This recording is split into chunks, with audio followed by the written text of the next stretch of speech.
Fun week 4, big week 4. Let's get to it with all of you. Appreciate you being here at the Voice of College Football for our weekly post-game show every Saturday night. It's been a tradition for years. All right, let's get to the scores. Let's get to your comments and questions and everything available that we need to get to. And again, I enjoyed the football action today. I thought it was phenomenal. For the most part, of course, there's always some clunkers out there, even down to took in the last 10 minutes or so of Michigan State, Boston College. That came down to a end zone interception. That was a really good game.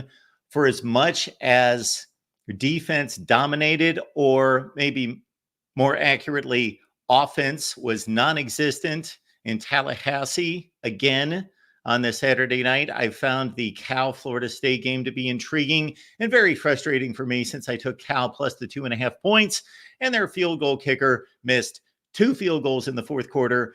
And if he would have just hit one of those field goals, then they would have covered the spread. And then they wouldn't have had to go for a touchdown on their final drive. They could have kicked a game-winning field goal if they would have just hit one of the 2. But that is the plight of prognostication, is it not? All right, let's get to the scores tonight before we get to any comments from you in the chat and, of course, the calls.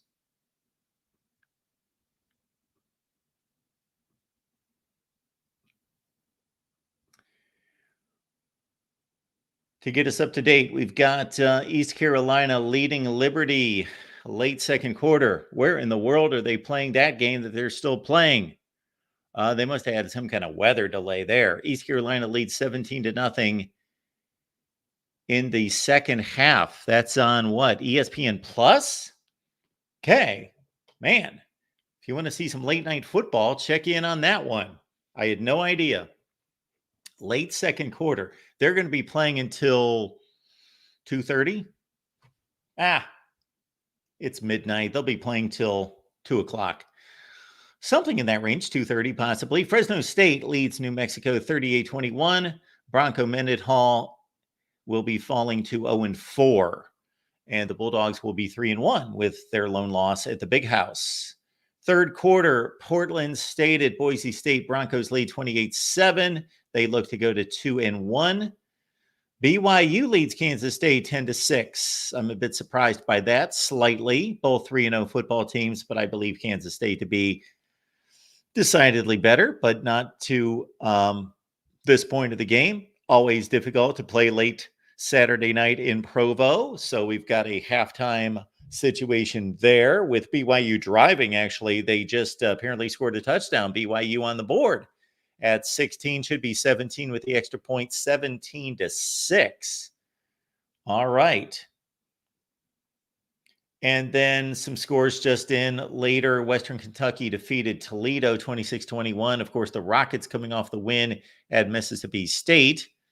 Western Kentucky lost to Bama in week 1. Don't know what they've done since, but we can see 3 consecutive wins, 26-21. Colorado gets by Baylor 38-31. Purdue on the West Coast against Oregon State loses 38-21. The Beavs are 3-1. And then one other later score would be Texas wrapping it up against Louisiana Monroe with Arch Manning at quarterback, 258 through the air, only 15 of 29. And he threw 2 picks and had 2 touchdowns. I don't know if there's any concern. Maybe that will kind of calm down the rioting in Texas concerning Arch Manning being named the starter over Quinn Ewers, who was just so awful, of course. All right. Any comments we need to hit? We have one for sure. We've got Big Case Mike. Appreciate you being here, Big Case Mike. Wolverine, and I love your show. And you probably loved my prediction if you caught it. I picked Michigan to win outright. Don't know how many people out there did that, but with all that momentum going USC's way, they were only a 5-point favorite, but they seemed in talking to people like they should have been a 50-point favorite. But I picked Michigan. Not that I actually, coming out of that game, I picked Michigan to win just based on my prediction. I was happy that they won. I don't care who won. Could care less. USC, Michigan, whatever. Don't care who won. Just wanted to see a good game. And it was a fascinating football game. Fascinating football game. I think USC is a better team. After watching the two teams play, I think USC I just think they're a better team, and take them out of the big house and put them in the LA Coliseum. And I think it's a different game. But Michigan earned the win, fair and square. Of course they did. I personally think USC is probably slightly better football team, just because Michigan needed 4-5 huge plays. And I still think it was a complete mistake to play Alex Orji on the final drive. Think that was stupid, dumb thing to do, but they got away with it because Khalil Mullings broke out of the pack and ran for 65 yards. Anyway, here's my question. When high school recruits see my team run on every play, how does that affect recruiting? Do future linemen say, hey, this is the perfect program for my development, or no? Well, it doesn't bode well for the quarterback position, the wide receiver position, or how about this? Offensive linemen who are just thinking about what they enjoy doing, which is typically run blocking. Yeah, they could be thinking that, but those offensive linemen that have a future in mind, what's most important in the NFL? What do NFL teams do 60 to 65% of the time? They throw. So that's my thought on that, is that it may not be the best for Michigan's future to be showing this type of offense. But of course, they can't be concerned with that. So I understand the game plan, and I actually agree with the game plan out of the gate. I think that that's what they needed to do to win the game. I think that they played it perfectly in regards to this is the way that they needed to play the game. However, once they got behind and there was only about 2:45 on the clock and they were at their own 10 or 12 yard line, they needed a passing quarterback. Well, obviously they didn't need a passing quarterback because they ran the ball down the field based on pretty much one run.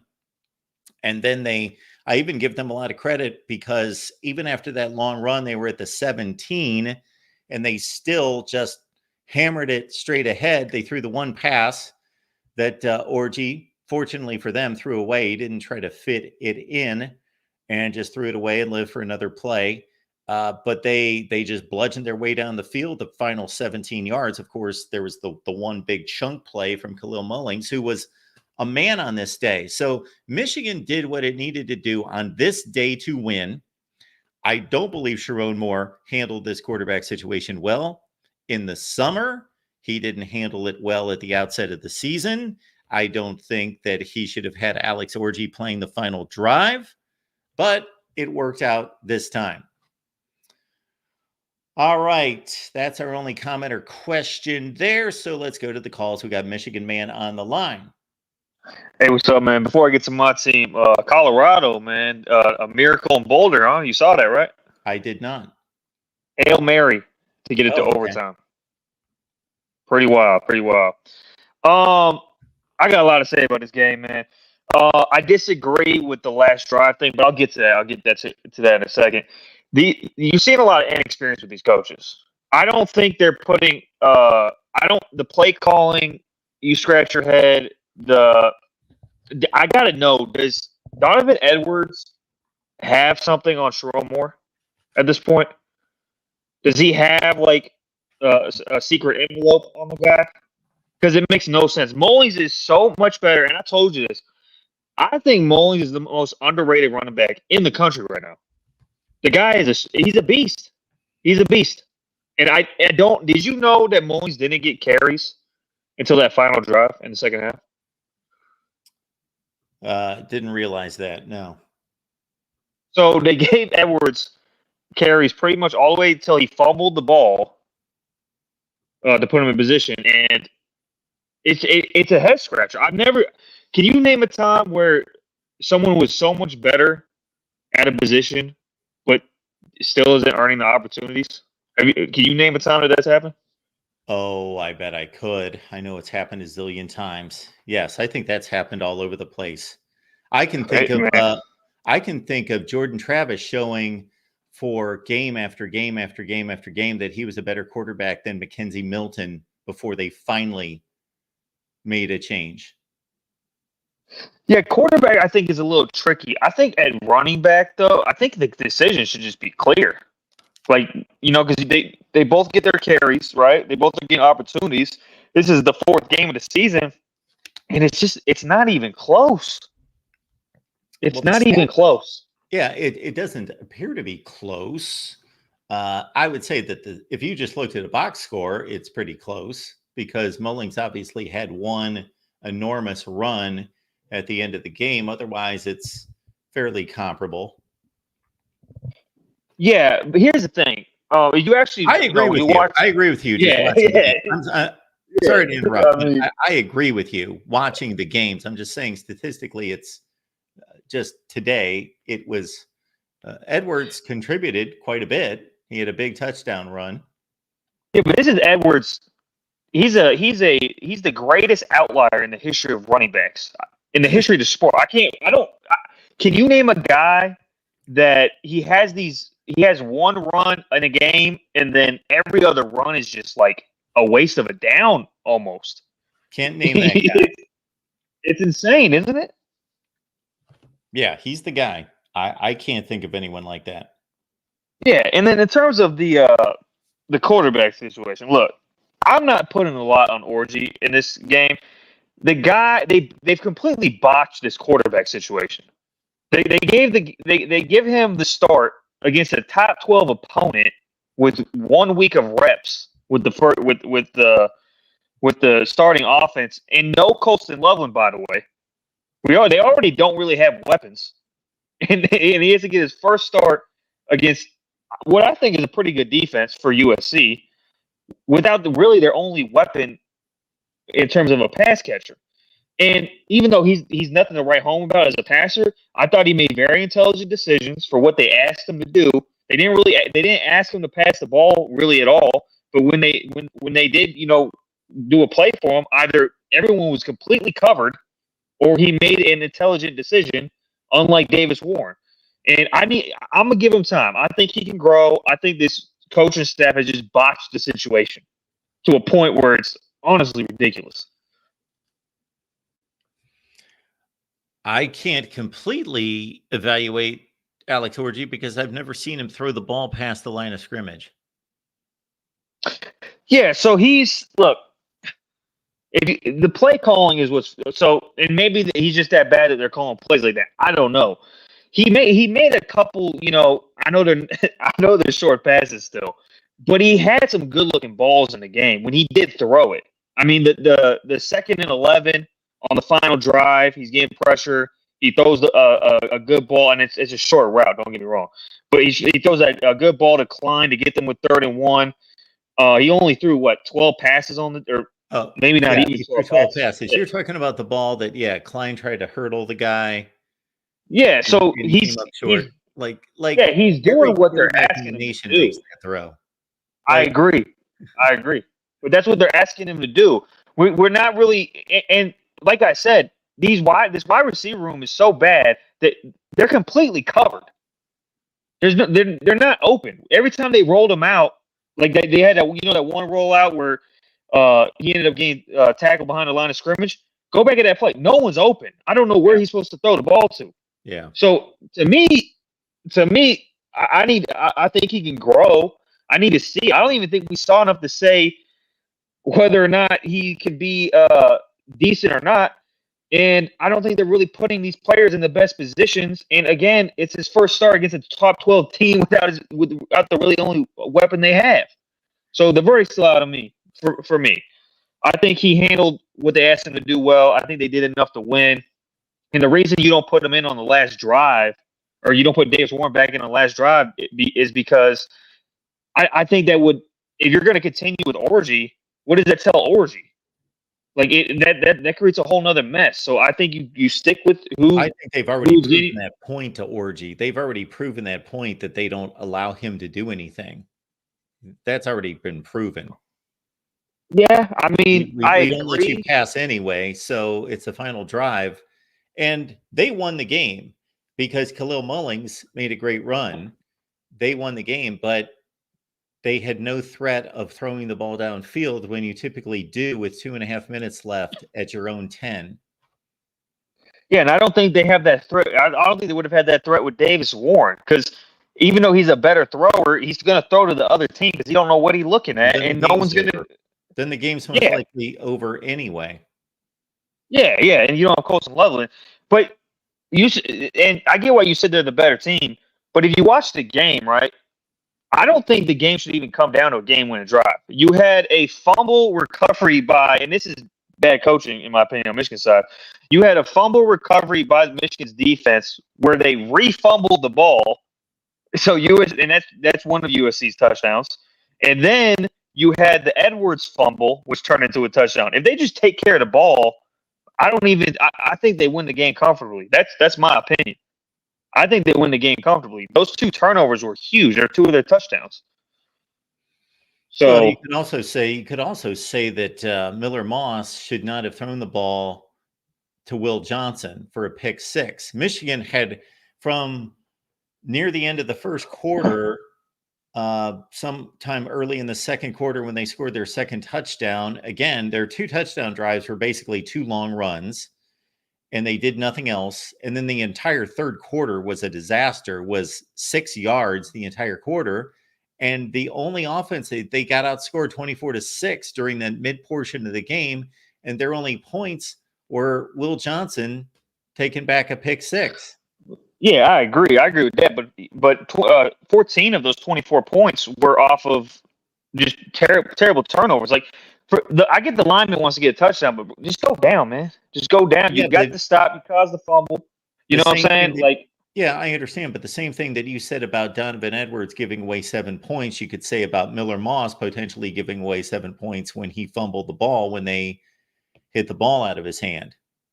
Well, yeah, okay, I agree with that, but they still gave away 7 more points than Michigan would have.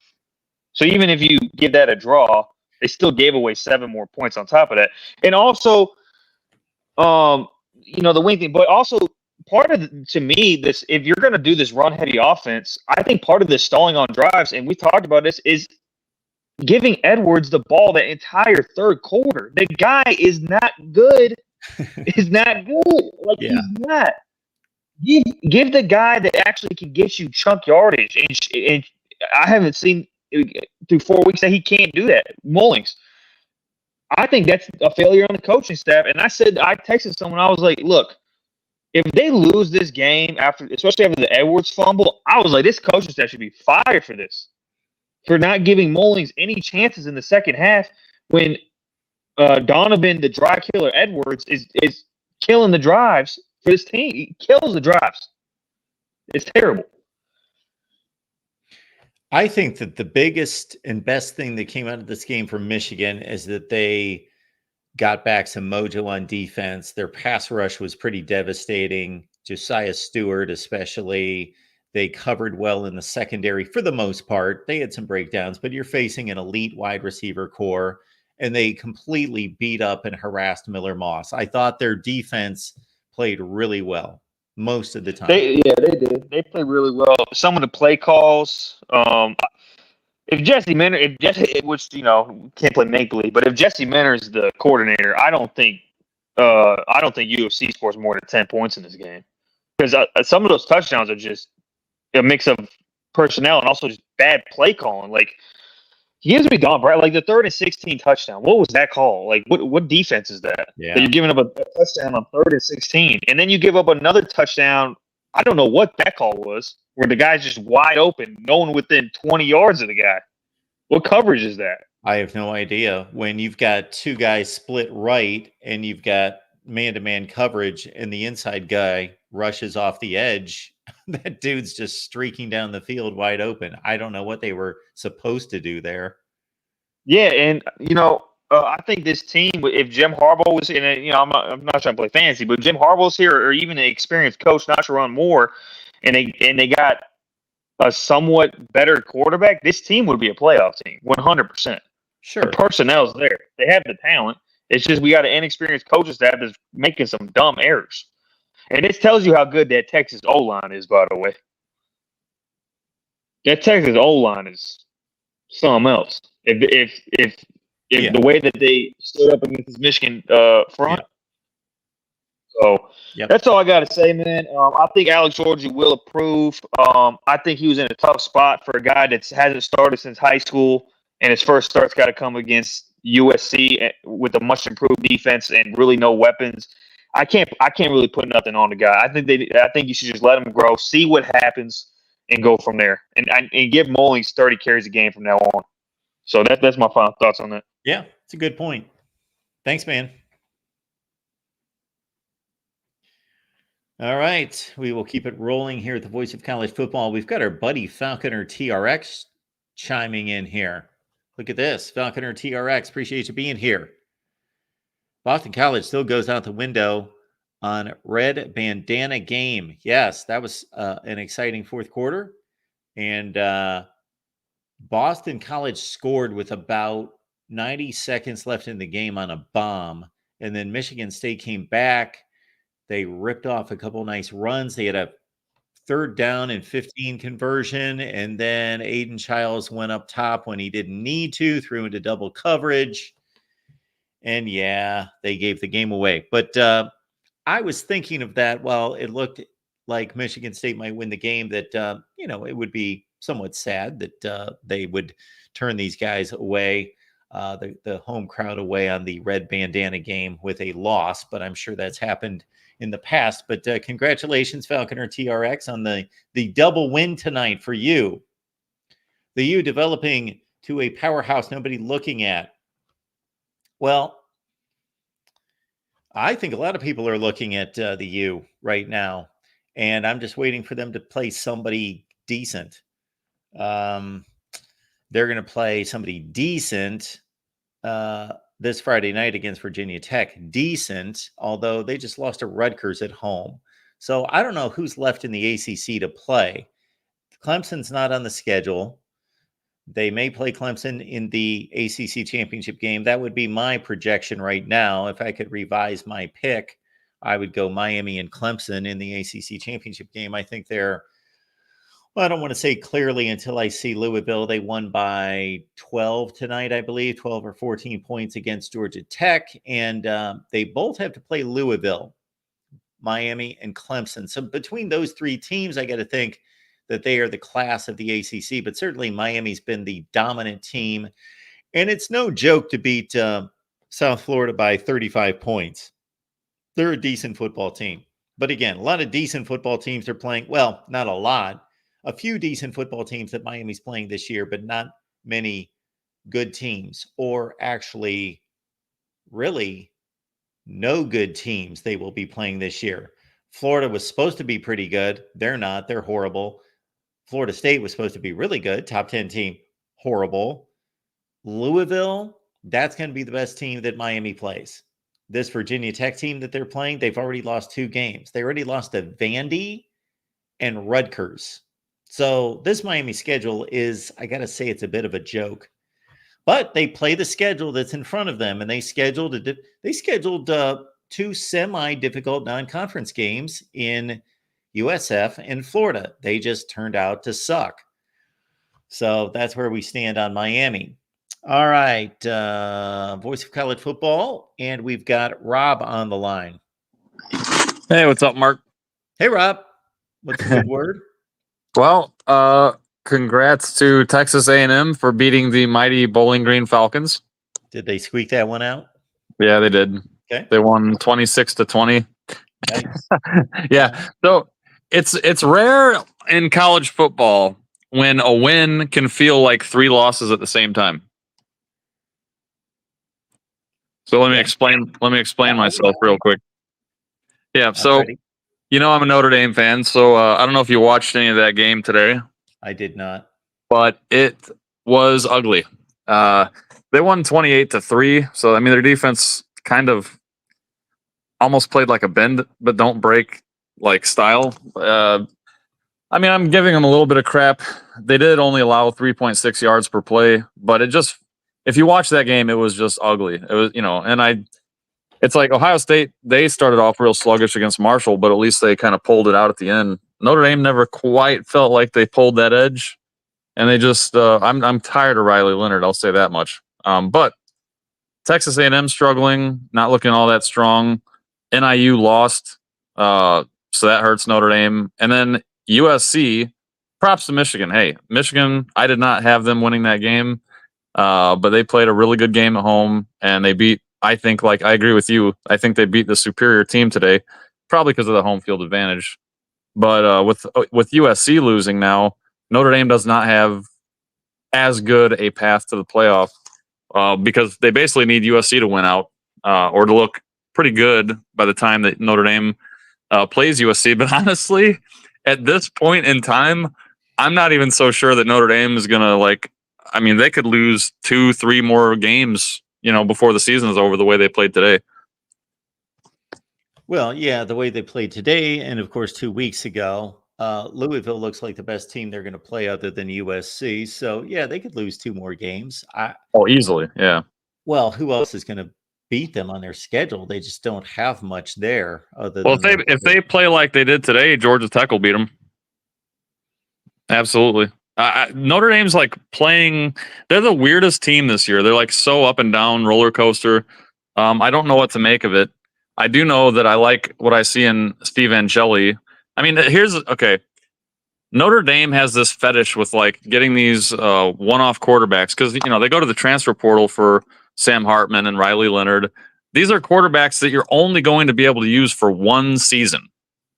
So you better hope that quarterback in the off season really gels with your team and your O-line and your receivers because this is the only shot you got.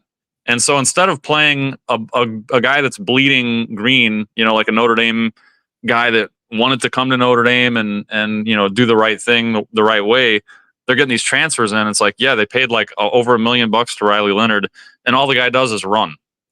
He's got 1 passing touchdown through 4 games. But anyway, I digress. Hey, Florida State, props to Florida State. They got a win today for the first time. Yeah, that was gifted. Yeah. Hey, a win's a win, Mark.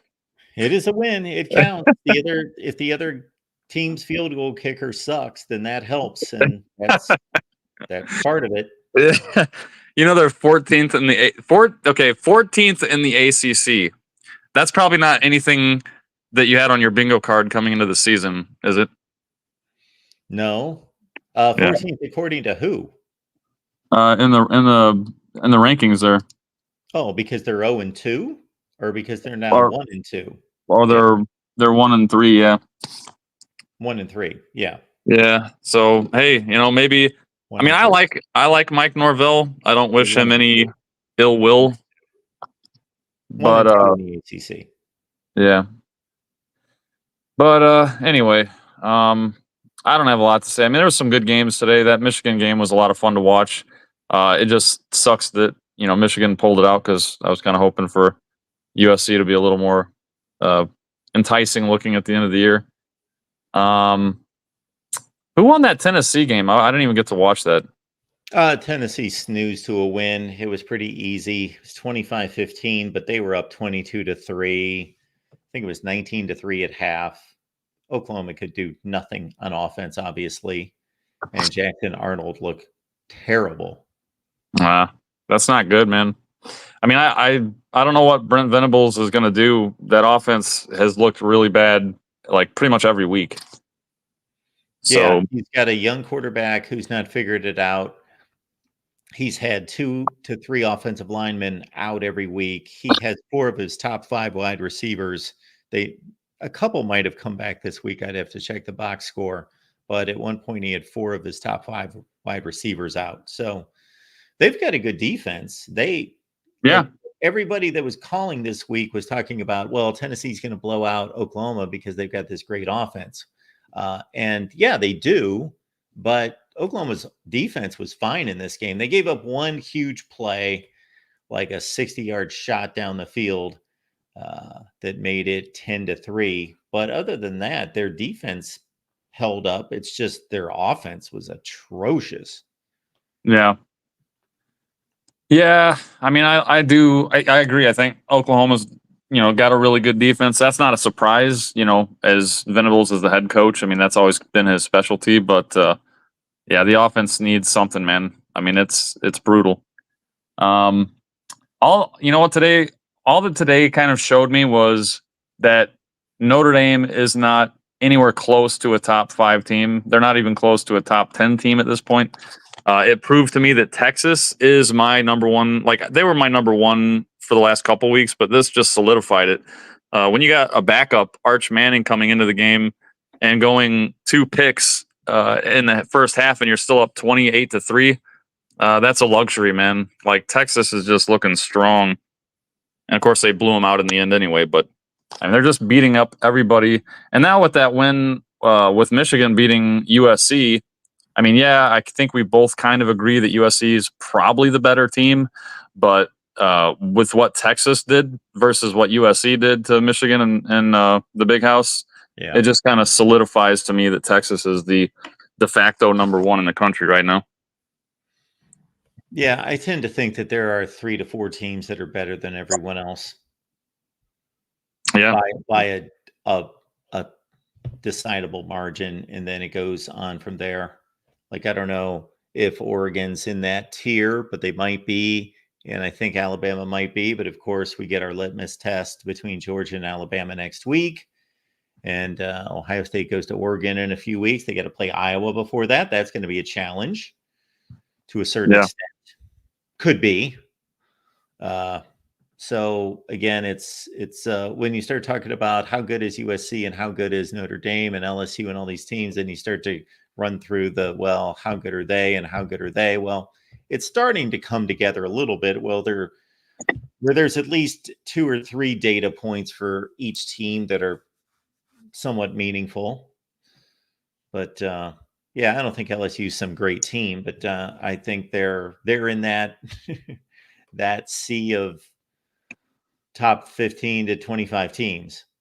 Yeah, they're top 25, I'd say. I mean, they're I mean, honestly, and I hate to say this, I think if Notre Dame played LSU on a neutral field right now, they'd lose.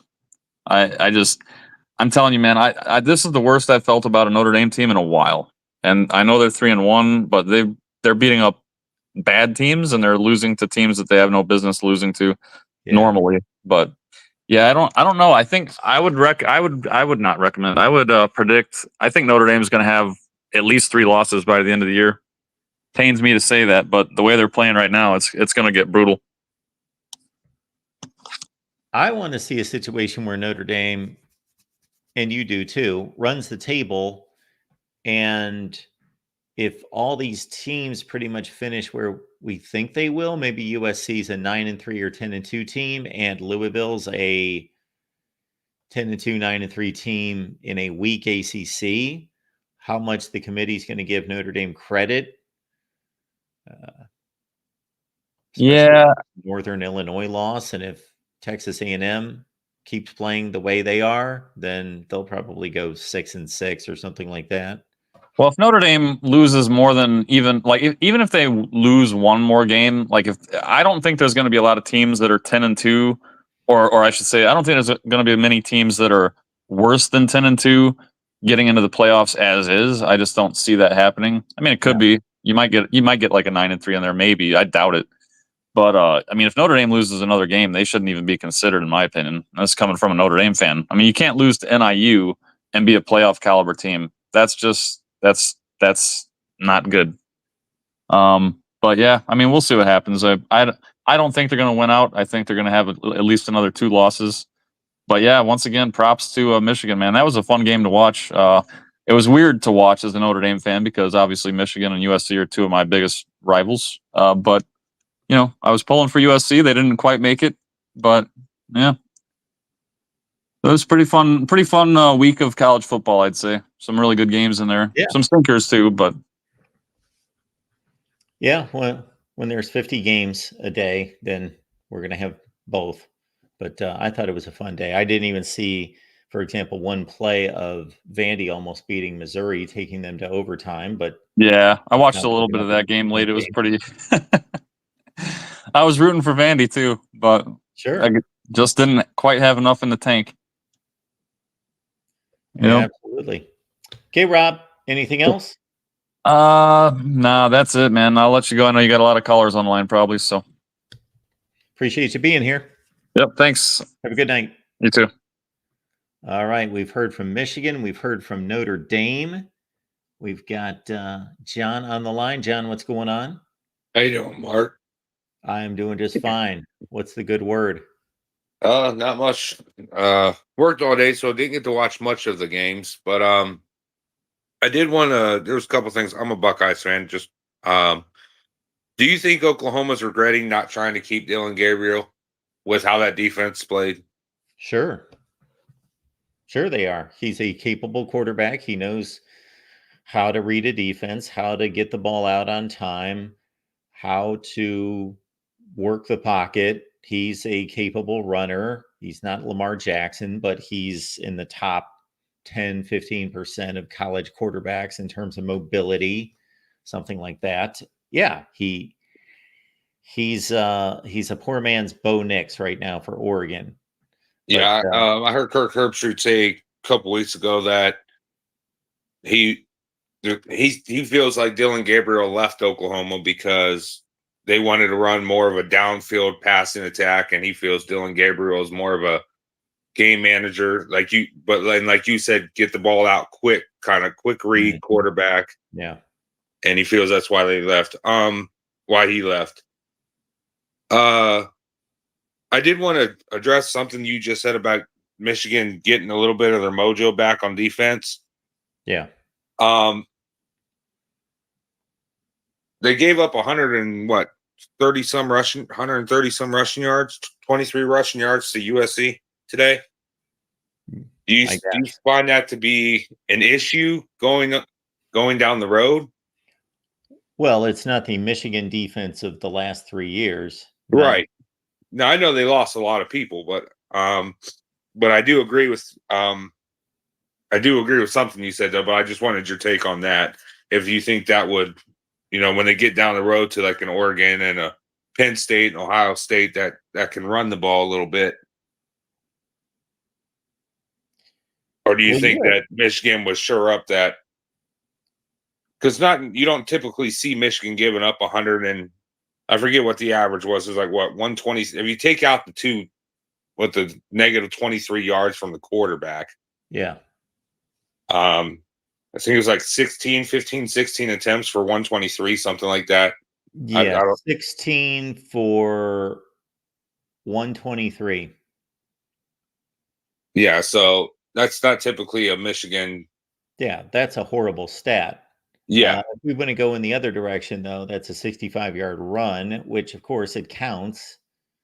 So that puts you more in the 15 for 55 range. Yeah, I didn't even think about that. You're right there. I didn't even think about that. Do you think it's sustainable? Like if they try to keep winning the way they did today? It's sustainable to go 8-4. Yeah. I meant to make the playoffs.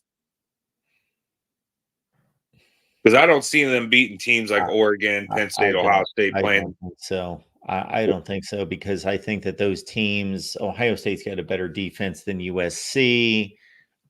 They've got, oh my goodness, Woody Marks is a good back, but man, if anyone watched Quinshon Judkins and Travion Henderson today or at any time in the last 3 years. Yeah. I didn't get to watch them. I was working, but I listened to the entire game on the radio, and just by how they were describing how Judkins was just bouncing off of defenders left and right today. But that's why they brought him here. I mean, that's probably his best game since coming to Ohio State for sure. Sure. Yeah. I did want to address what Michigan man said about no disrespect to him about how the excuse of it's the first start against the top 11 team. I'm talking about Alex Orji. Yeah, it's a top 11 team with a terrible defense. Let's just call it what it is. You think their defense is terrible? I don't think it's terrible, but maybe I should backtrack with the terrible comment about USC. But How many times a year do you see a quarterback come in their first start and then it's just like they played all year in college football? How many times do you see a quarterback come in and Yeah, like a backup quarterback would have to make their first start or come in the first quarter of a game, and then like it's like they've been out there all year. Like, I'm trying to think of a couple more because I'm not trying to call and just talk about Ohio State. But Dwayne Haskins comes to mind. He got thrown into the fire in the Big Ten title game. Sure. You know, look what 55 points. Like, I just think Alex, the quarterback situation there, I mean, it stinks. It stinks. Yeah. They got bailed out by, and these are remarkable plays. So I don't want to say bailed out. It's not like an official made a call or they had some kind of crazy tipped pass or something stupid like that happened. They made plays, but they had 2 long touchdown runs in the first half. Otherwise, they did 0. Their third quarter offensive output was from early second quarter all the way till the final drive of the game. They did nothing, and they had Khalil Mullings make a great run, and Will Johnson had a pick 6 on a play that Miller Moss should have been able to see him jump that route because he got a talking to by Lincoln Riley on the sideline. Yeah. And you kind of led me to my Michigan made the big plays to win the game, but and you kind of led me to my next point about what Michigan man said about, oh, well, if Michigan didn't turn the ball over, you know, well, you weren't really guaranteed to score because your offense did not look great, you know, even at the times that you did turn that ball over. So, I mean, and then like you said, you know, well, USC gave up the pick 6, and then, you know, it was a good game. I was not expecting Michigan to come back after Miller Moss hit. I can't remember the receiver's name he hit, where the Michigan safety didn't get it over in time.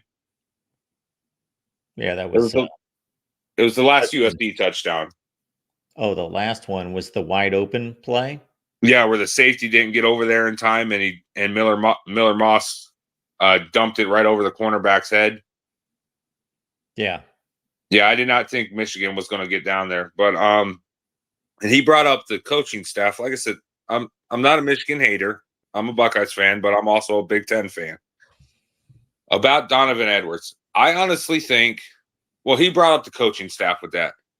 Jim Harbaugh gave Donovan Edwards a lot of opportunity too, because I heard him make the comment about, does Donovan Edwards have something on Sharon Moore? Yeah, Blake Corum got his touches, but Jim Harbaugh gave Donovan Edwards a lot of work also. I have a buddy who's a Michigan fan. He said he would like to see Donovan Edwards maybe put Mullins in the backfield and put Edwards in the slot and just see what he can do there. Just because of the lack of weapons that they have outside at the receiver position, and with Loveland being down.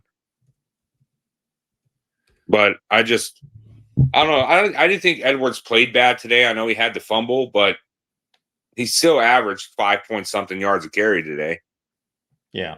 I think it was one of his better games this year for sure. But Mullins is definitely the home run. He's definitely I guess you could say, the Blake Corum type running back. And then I just had one more thing I wanted to bring up. Are you concerned at all with Chip Kelly's inability? Well, I shouldn't say inability, but he just doesn't seem to want to push the ball, like throw the ball downfield. Well, they took one shot to Jeremiah Smith down the right sideline that resulted in an interception. That's the one play I can think of that they took a shot downfield. I think that they're going to be playing to Will Howard's strengths, and that's not Will Howard's strength. Yeah. But I would think against the 3 opponents that they started the season with, that they would have taken some shots just to put it on film and just to see if they could improve in that direction. Especially with the running game that they have, you could do a lot of damage, like threatening the defenses with a play action. I know play action is kind of a lost thing in college football a little bit, going under the center at that, Yeah. But I think with the running attack that Ohio State has, I think that they could really use the play action a little more to kind of threaten or take the top off of some of these defenses. Because I am kind of worried that defenses are going to, better defenses are going to start sitting on them short to intermediate routes. And because Will Howard, he's a short, intermediate, quick pass, quick thrower. And I'm just kind of worried that might backfire on us. But I think the defense, the first touchdown of the game, I think that was more of, we had a bye last week, and I was expecting Marshall to score. I actually put money on Marshall to score the first touchdown in today's game. I don't know if I'm allowed to talk about that on here or not. You can talk about, yes, that's okay. an issue. But yeah, as soon as I seen that Marshall was getting the ball first, I went and put money on them, score a touchdown on the first drive, because I had a feeling they were going to come out just a little rusty. So, yes, they did. But yeah, I think they had things to clean up, no doubt. Oh yeah, I think they'll get them. I think that they'll definitely get them cleaned up. I'm excited that they're going into conference matchups now. I love watching Ohio State, but like I've only watched 2 of the 3 first games, just because I knew what it was going to be. I watched I watched the first half of the Akron game, and that's the only thing I've gotten to watch. Yeah. So, do you have any concerns about Missouri with how they struggled against Vanderbilt today? Well, I came into the season not necessarily thinking Missouri was as good as everybody else seemed to think that they were anyway. So I only picked them to go 4-4 in the SEC. Okay. And then I had one more thing about what team was you just talking about? Who you want to see them play a decent team? Miami, Florida. I would not be surprised. I think their last game might be their toughest one. Well, Louisville's going to be tough, but I can't remember if it's at Syracuse or not. But I think if it's in Syracuse, I think they could lose that game. Okay. So, but I'm with you. There's a lot of hype around Miami, but they haven't really played anybody. So, all right, man. But anything else? Thank you. Thanks yeah, well, I'm surprised BYU's beating Kansas State the way they are right now. So, yeah, I didn't see that. All right, have a good night. You too. All right, yeah, let's see here. So, from the time Michigan scored those 2 long touchdown runs, and I know I'm cherry picking to a certain extent. 6 plays, 23 yards and a punt. 3 plays, -1 and a punt. 3 plays, 7 yards and a punt. 3 plays, 1 yard and a punt. 1 play, 6 yards and a fumble. That was obviously the exchange on the one crazy play. 3 plays, -4 and a punt. And then they went on the touchdown run, the Khalil Mullings. So that is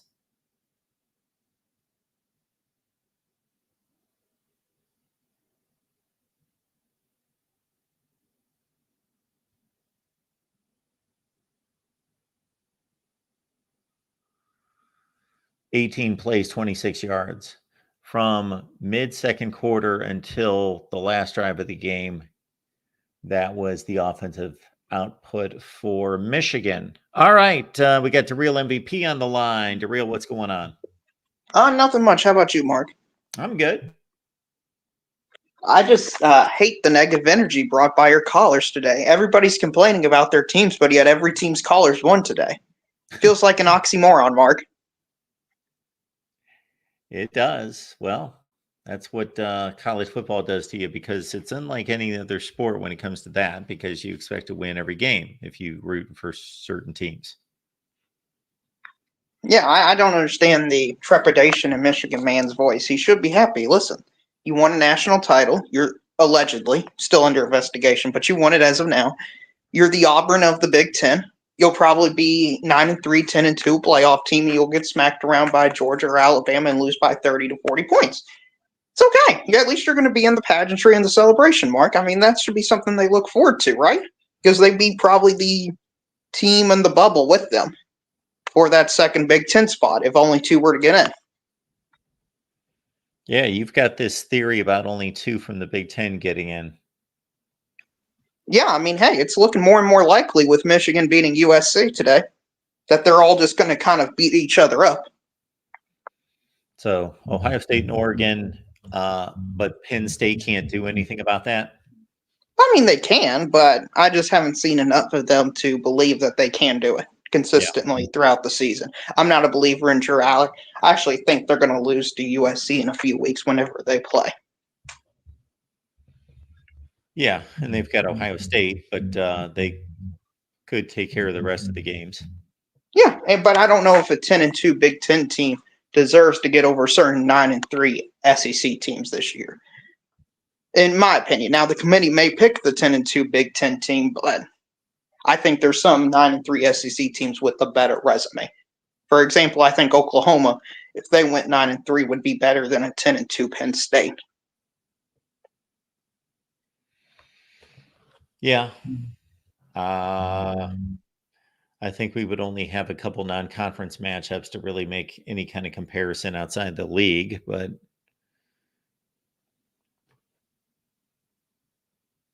You're right. But the better and better Michigan does in the Big Ten standings, the better and better that Texas win is going to look for the SEC, and that's going to trickle down to the rest of the SEC. Same to Wisconsin, if they keep winning games, then that's going to help out the SEC. But Mark, we had some games nobody has talked about that were surprising results. Let's talk about non-big brand football, and I want to start off with James Madison, Mark. yeah. 10 touchdowns, 70 points. I guess it was 10 touchdowns. I guess there's some other odd ways, but how do you score 50 points in a football game and lose by 20? How's that even possible?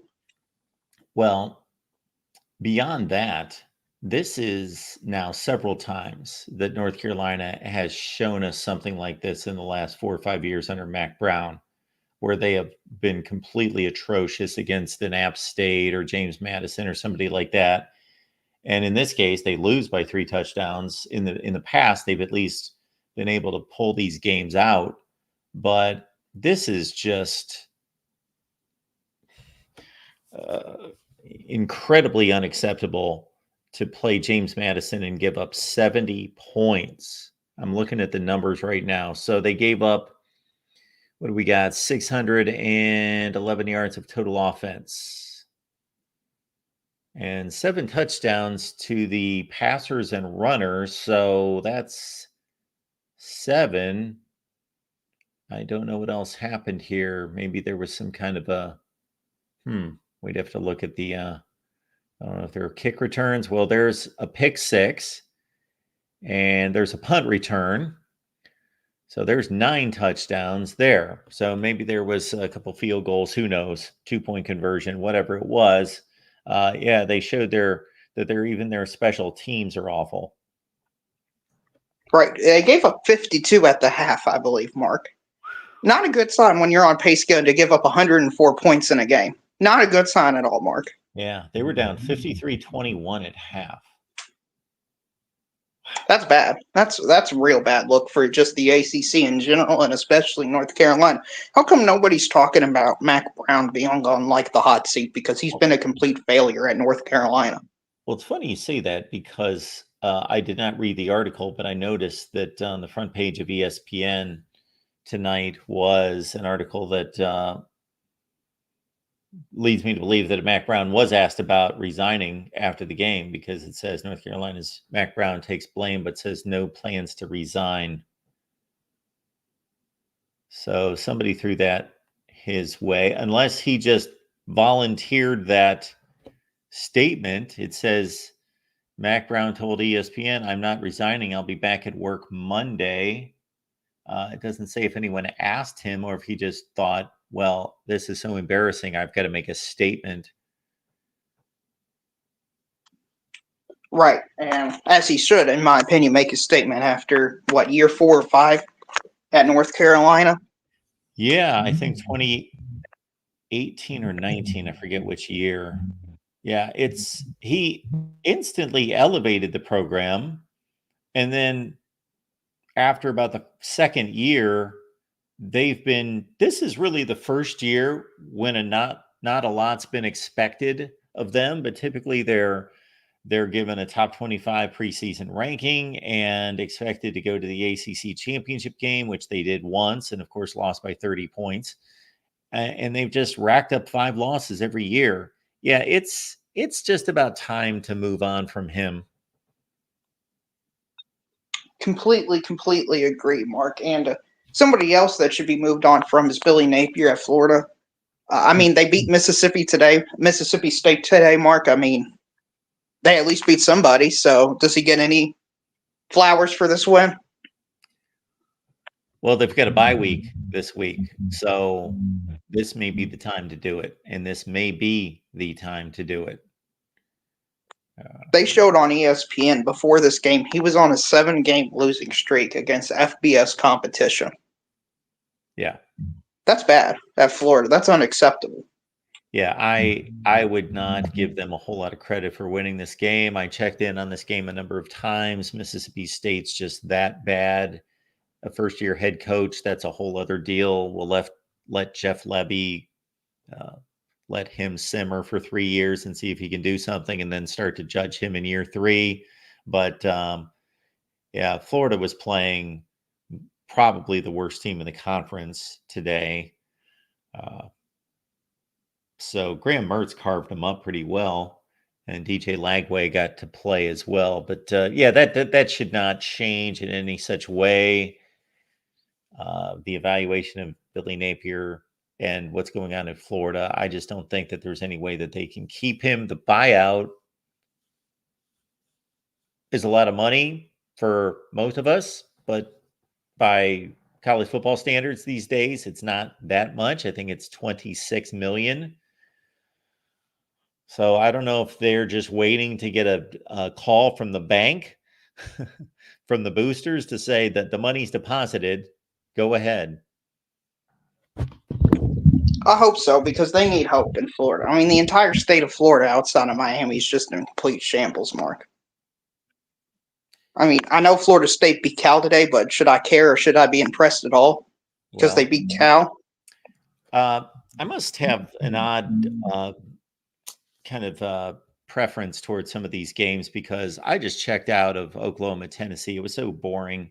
And I went looking around for games, and I was somewhat intrigued when I ran into 7-6 Florida State Cal in the third quarter, and I kept a pretty good eye on the rest of that game, and Florida State looked horrible. The only thing that they did right in that game was they had a really good pass rush on the Cal quarterback, so they bailed out their defense a bunch of times just by getting pressure on the quarterback and sacking him and putting them in negative spots, but otherwise, the rest of the team was awful.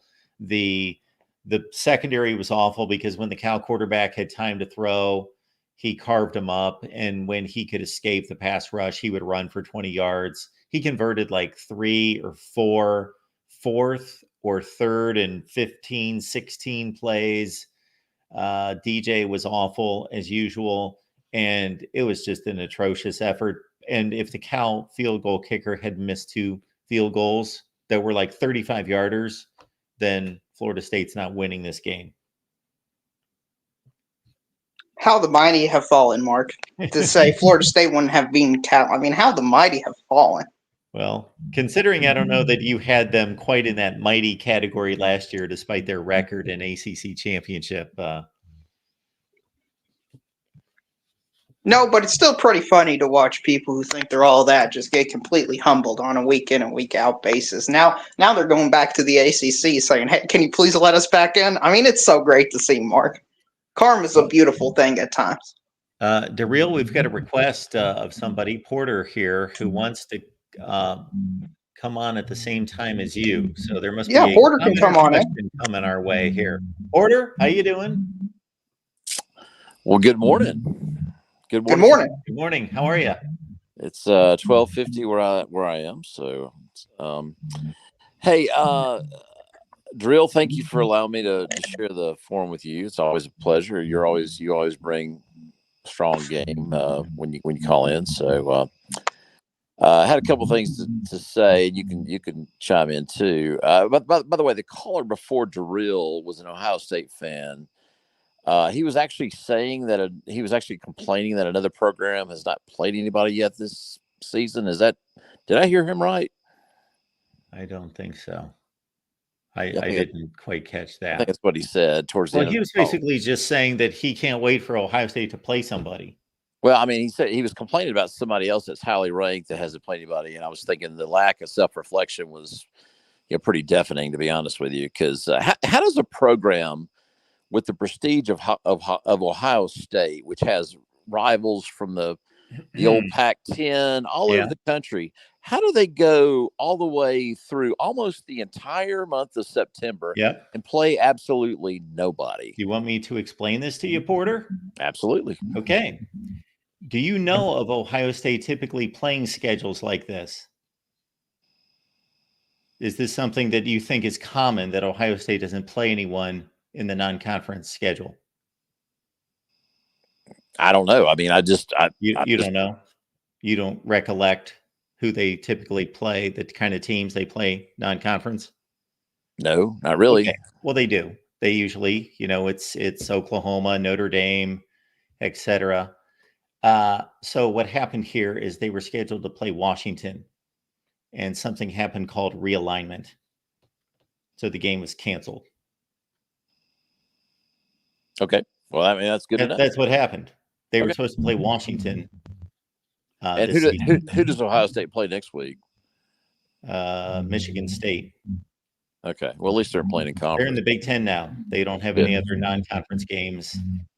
And they play Texas next year. That makes you happy. Absolutely. Because I mean, this September is pretty. Anyway, I'm not gonna. Yeah, they don't play anyone. It's a horrible schedule, but there is a reason for it. They're not being Baylor or Michigan of the last few years. That's not their approach to scheduling. Okay, well, let me talk about two trends, and I think I'd love to hear Drill's take on both of these because it's SEC centric. The SEC is the best in everything, and it's been that way for a number of years. But our officiating is absolutely horrible in the SEC. We have the dumbest officials in the country. They make the game slow. They rely on instant replay too much. They drop flags just about every other play. The games are way too long, and they're killing our games. Have you noticed that?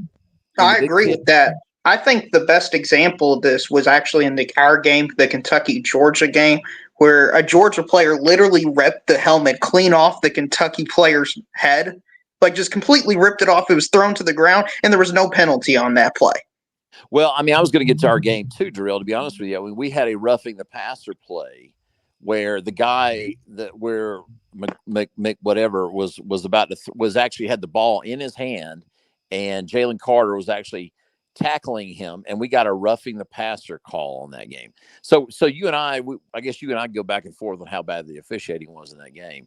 The point is, every single game, this was a day where I just wanted to sit and watch football. I had, Georgia was not playing, and every single game that I had to flip back to, ESPN was saying, well, now you're watching Stanford versus Cal and women's volleyball. Well, no, or ESPN scoreboard or whatever. No, the freaking game was still going on, whether it was Auburn and Arkansas or FSU and somebody else. Anyway, my point is the games are way too long. The officials in our sport are killing our sport. Not only do we have the 2-minute half or whatever the heck you call this thing, the 2-minute warning or whatever the hell you call it. Timeout is the official term. Don't say warning. You not only have that, you have I'm saying idiot officials. I saw the SEC still does not know what roughing the passer is. I watched the end of that Vanderbilt Missouri game, the end of the game, which again, I flipped back thinking the game was over and supposedly the programming, it should have been over. But you had a Missouri player, honest to goodness, pretty much touch the face mask of the Vanderbilt quarterback, and they call roughing the passer. You saw it tonight at the end of that Oklahoma-Tennessee game. Same kind of thing. Tennessee got flagged for roughing the passer by doing absolutely nothing, but just like grazing the face mask of the passer. I don't know if it's an SEC thing, but these officials got to get their crap together because I don't think this is just an SEC thing. If you watch the end of the Baylor-Colorado game, it was 3rd and 8, and the Colorado player, to me, as Day gets the ball a full yard ahead of the line of scrimmage, and they spotted him short as a 4th and 1 situation, so the clock kept rolling. Now, they used a quarterback sneak and got a first down, but there's been some horrendous calls. I'm not sure if you also saw in the Oklahoma-Houston game when it was 14-12. Houston was Oklahoma was awarded a safety, but I've watched that replay like half a dozen times now. There's no way that play is a safety. To me, he easily gets the ball out of the end zone, like by at least half a yard to a full yard. Yeah, it's. I don't understand it. I think for one thing, I think instant replay, as much as I like instant replay, I think it's making the officials just lazy. I mean, they're just like, well, we'll just call whatever the hell we want to call, and then we'll go back and look at it. And of course, I don't, I'm a college football. I mean, I love college football, and I'm going to watch it. But my point is, for the casual fan, it's got to be taxing on the average fan that's out there to go, why am I sitting through all these replays? Why am I sitting through all these flags? Why can't the officials get their crap together on where they want to place the football? I mean, it's the officiating is terrible, and it's hurting our game. And I don't know if you've noticed that, Mark, on the national level, but I've definitely noticed it from the SEC. They are officiating different because of the replay, the review. Absolutely, they are. But some of it makes sense because you're going to allow certain plays to play out that you may have otherwise in the past made the judgment call on the spot, or the call, it's not a judgment call, to make the call that you thought, for example, a fumble. In the way things were before replay, an official's going to make that judgment call in the moment. Was that a fumble or was that a forward pass? What's he bound to do now? It only makes sense that he's going to let it go as a fumble, most likely, because obviously there's a recovery situation, and then let the replay make the correct call, because he can't reverse it if he calls it the wrong way and calls it a forward pass, and it turns out to be a fumble and nobody knows who recovered it. So to your point, I think that there are those situations where it's only logical that they're going to call it a certain way because they can rely on replay as opposed to calling it the other way, and they can't. But I think that's affected their entire approach to the game. Yeah, I think it's true. I mean, if it's something, even obvious plays, it seems like they will not just whistle the call dead and then just let everybody just get back to the huddle and move on to the next play. They have to let it play out, and I don't know. I hope somebody will get a hold of this and especially from the SEC and get a hold of this and make it at least more efficient. Because I mean, some of these games are going way too long. Well, it's ironic you're complaining about that, because a lot of the reasons stuff was done in the offseason, the rule changes, was designed to shorten the game up specifically. Yep. Yeah, that's a great point, Darrell. I mean, you're exactly right. I mean, they were made to shorten the game, but you know what? I think that's all BS. I mean, it all comes down to TV. I mean, this is all, TV is the reason why we have the 2-minute, whatever you call it. And we're becoming more and more like the NFL, which I absolutely hate, but that's just how it is. Yeah, but the problem is that TV pays the bills.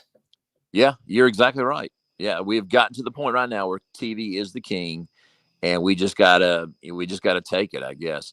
The other thing is TV. The other theme I wanted to bring up, and I love Darrell's take on this too, is I want to talk about theme also is TV. And I'll be honest with you, Mark, and Darrell's probably gonna love what I'm about to say. SEC's kicking butt this year so far. You look at the TV ratings, this ABC package that the SEC has is kicking everybody's butt. You look at ratings for the first 4 weeks. The Kentucky Georgia game was the number 1 rated game last week, and you know what? The number 2 game was Wisconsin and Alabama, and then I think the next 2 or 3 games were all SEC games. So. Well, you understand that the SEC starts playing conference games before everyone else does, especially the Big Ten. But nobody in the Big Ten was playing conference games until this week, aside from like 2 games. But my point is, yeah, I see what you're saying, Mark. But keep in mind, the NBC game tonight was Iowa versus somebody. Minnesota. Iowa scored 31 points. They got an offense. I would be surprised if that thing cracks 2 million viewers. Oh, they had 2 million. My point is the watered down Big Ten. They don't have. How's it watered down? They added 4 schools, and 3 of them are good football programs right now. They don't have. Is Washington and UCLA good football programs? I said 3 of the 4 are good football programs. Well, I just named 2 of 4.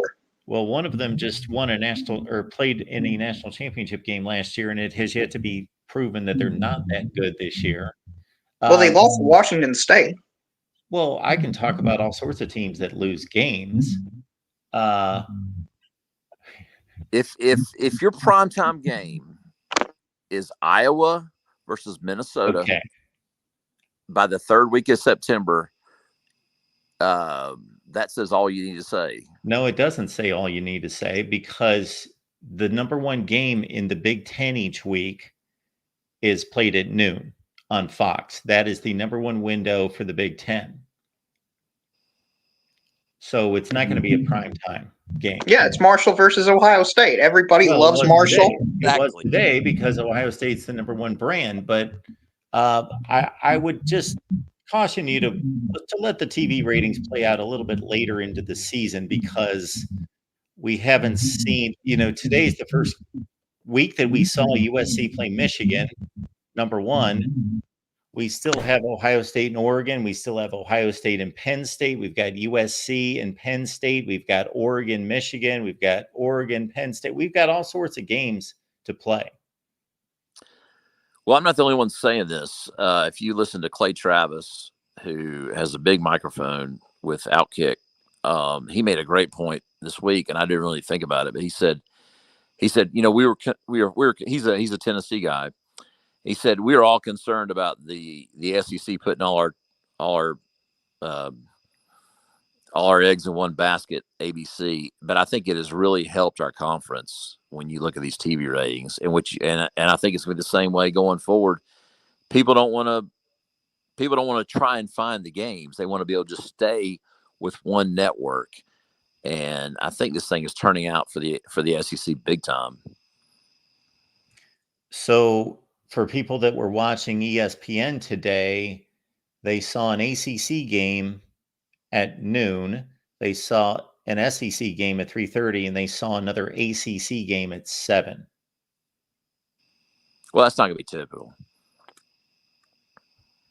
You're talking about ESPN? No, I'm talking about ABC, the old fat ABC, the Keith Jackson. So, who did ABC? They showed. Who did they show it? They had Clemson and NC State at. So they had an ACC game at noon. They had Auburn and no. Who played on ABC at 3:30? Was it LSU? I think it was LSU and UCLA. Okay. And so they had an SEC game, and then they had an SEC game at Oklahoma and Tennessee, which I think I would not be surprised if that thing hit 9 million I bet that'll be the number one game. I bet it'll beat Michigan and Southern Cal even. I don't know about that. Anyway, Porter, what are your thoughts about 7 SEC teams making the playoffs? People think I'm a troll. People think I'm just making this up out of whole cloth. But looking at the rankings, looking at the teams right below the cutoff line, I see a path to 7. What do you see? I think with Notre Dame losing to Northern Illinois, that helped. Mark, do you see Notre Dame lose? First of all, where's the Southern Cal Notre Dame game this year? USC. Okay, so I see. Oh, so do you see a 10-2 Notre Dame team making the playoff if they lose to Southern Cal? No. Yeah, I don't either. They shouldn't even be in with 11-1 with the loss to Northern Illinois, to be honest with you, with how bad their schedule is this year. They played basically nobody outside of Louisville and USC. And I thought Georgia Tech was going to be a quality win. It's not going to be because Georgia Tech's just had their second loss. I don't know, Drew. I don't know about 7. 7 seems a little bit. I don't know. That's a little bit aggressive, but I could see with Notre Dame out of it, which I think they will be. I could see the SEC getting 5, maybe. Only 5? I think they'll get 5. That's what I predicted at the beginning of the year. Because that would only be Georgia, Alabama, Texas, Ole Miss, and Tennessee. I feel like there's another layer of teams that you could get in. I don't know. Ole Miss, I mean, they haven't played anybody. They're like Ohio State. They haven't played anybody yet. I don't know how good Ole Miss is. And then the other, Texas A&M's not doing anything. Oklahoma's not doing anything. LSU is mid. I mean, LSU's not good at anything. LSU's okay on offense. They're okay on defense. That's about it. There's nothing about LSU that impresses me. Missouri. Nothing about. I mean, they don't have. I understand what happened today. They've got a light schedule, though. Yeah, exactly. They don't have the schedule. But if they win 10 games and they're in the SEC, they're probably automatically going to be in. Yeah, I don't know. But I think Clemson will come out of the ACC, which is going to be great for us because, that's great having a quality win like that. I see Miami dropping a couple games. So I see 1 from the ACC, 1 from the Big 12, 4 from the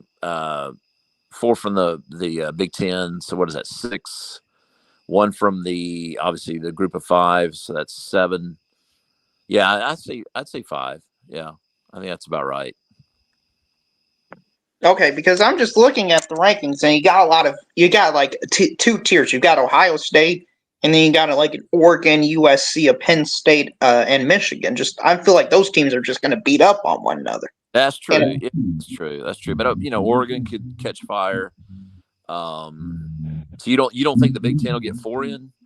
I think 2 or 3. Like 3, I think is the most they can get in this year. I'm just not impressed with their depth that they've had, especially their added depth has really disappointed me this year. Yeah, I'm anxious as Penn State.